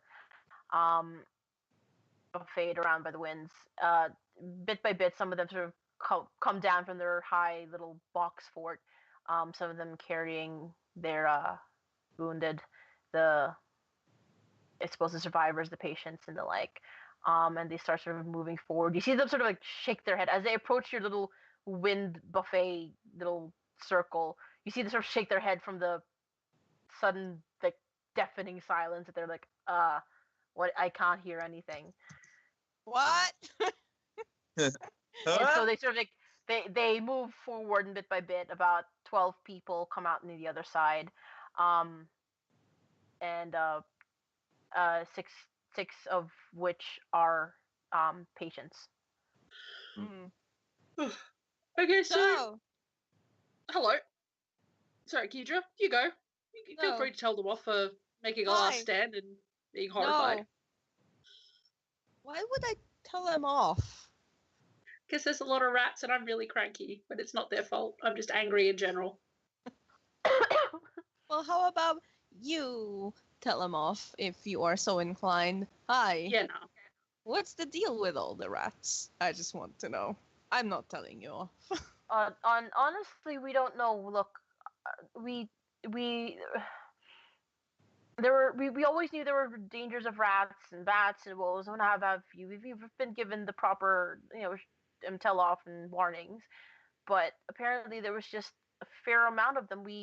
I think there was probably a wall or something, a hole somewhere, and they came through. And the weirdest thing is and some of them one of them sort of pipes up from that. Yeah, that dog guy. Yeah, the dog guy. It I Dog honestly guy. yeah, the dog Dog guy. guy? Oh Dog guy. shit. Dog I look, it was weird. And look, they came in and then suddenly the rats attacked. Okay? We could hear them. We could hear them all around. A lot of them were piping up with this information, by the way. We could hear them all along the walls, and they thought it was going to be a problem. We were starting to sort of seal up some of the holes and things, but then suddenly this guy came in, and he looked like he was sick. You know, he looked at Hermit, had the entire like little hood thing, and looking old and frail. We're gonna take care of him because fuck, that's what we do, right? We're in the research labs. We're gonna take care of them. But yeah, then suddenly this guy just starts howling at us, and just all the holes he plugged up fucking open shit, and then suddenly there's a sea of rats, water upon the lake, a sea, rats. There's so many rats. These are all people like pitching into the descriptions, by the way. Stop. Vic just holds up. Silence in the room, please. Silence. I kill you. There will be no explosion. Look. A dog guy, as in it was a dude who thought he was a dog? No, the guy had, like, one of them was speaking of, the guy had, look, I was the one who was going to look over him. I just took off the thing to inspect him, and then suddenly he howled, but, like, had the like a dog. It was a really long dog, but he was a guy. Like a dachshund. A really long, like, guy dog? Yeah, Was like it a dude with a dog's head, or was it like a werewolf, or a werewolf? I don't know. I've seen werewolves. They're usually pretty, thick. And the other was like, really? It's like, no, like, I'm not being like, they're usually, muscly, bound, buff. It's like, you need to stop looking at those folks. Shut up! No!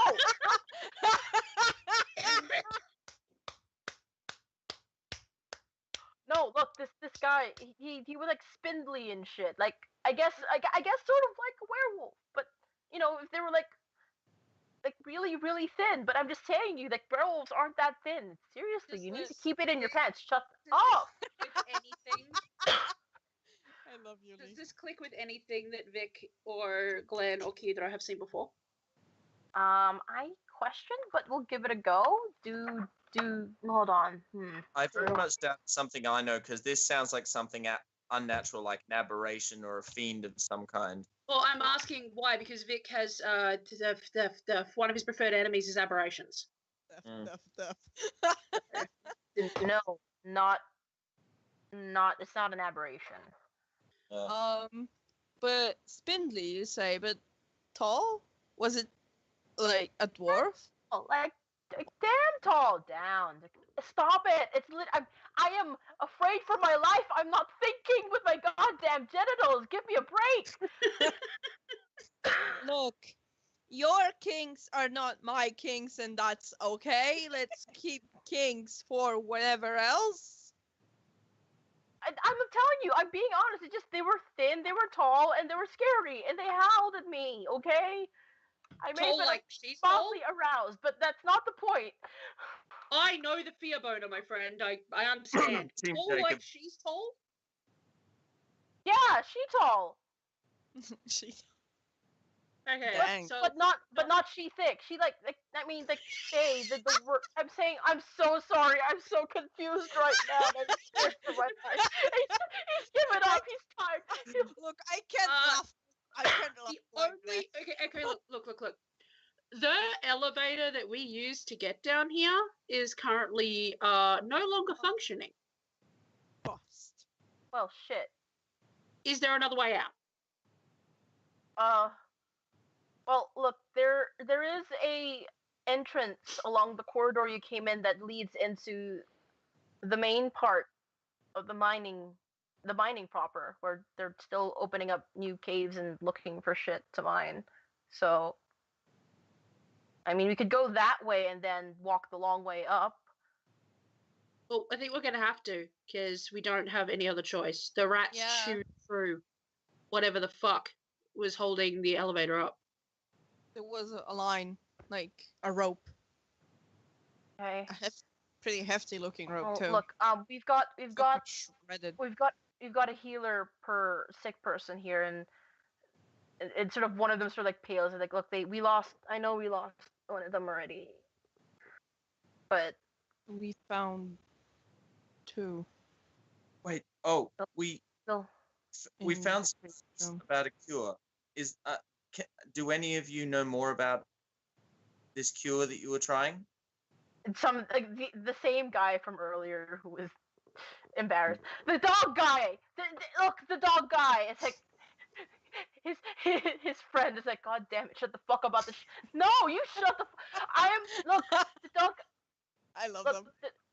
the dog guy. I think he used the rats to distract us and chase us away. But look, we had that cure under lock and key in one of the side rooms, and I saw him disappear into one of them before we started trying to get the patients away from the rats. Oh, We have your notes. Can you make more? I suppose, but it that cure wasn't exactly something we just whipped up. It was sort of a lot of preparation and materials that we had to like mature and ferment. That's Okay, so we need to go find your dog guy and beat the shit out of him. you hear his friends of Crypto beside like, wow, thank God your boner for dogs is saving us today. Like, shut the fuck up. stop kink shaming him. Don't Holy be shit. mean to him. He's been more helpful than you. Yeah, No, don't be mean to them. because they got a boner for dogs. That it's weird. Okay, shut the fuck. It's not dogs. I'm into werewolf. It's a different thing. God damn it! I regret sharing my writing with you. Anyway, yes. Okay.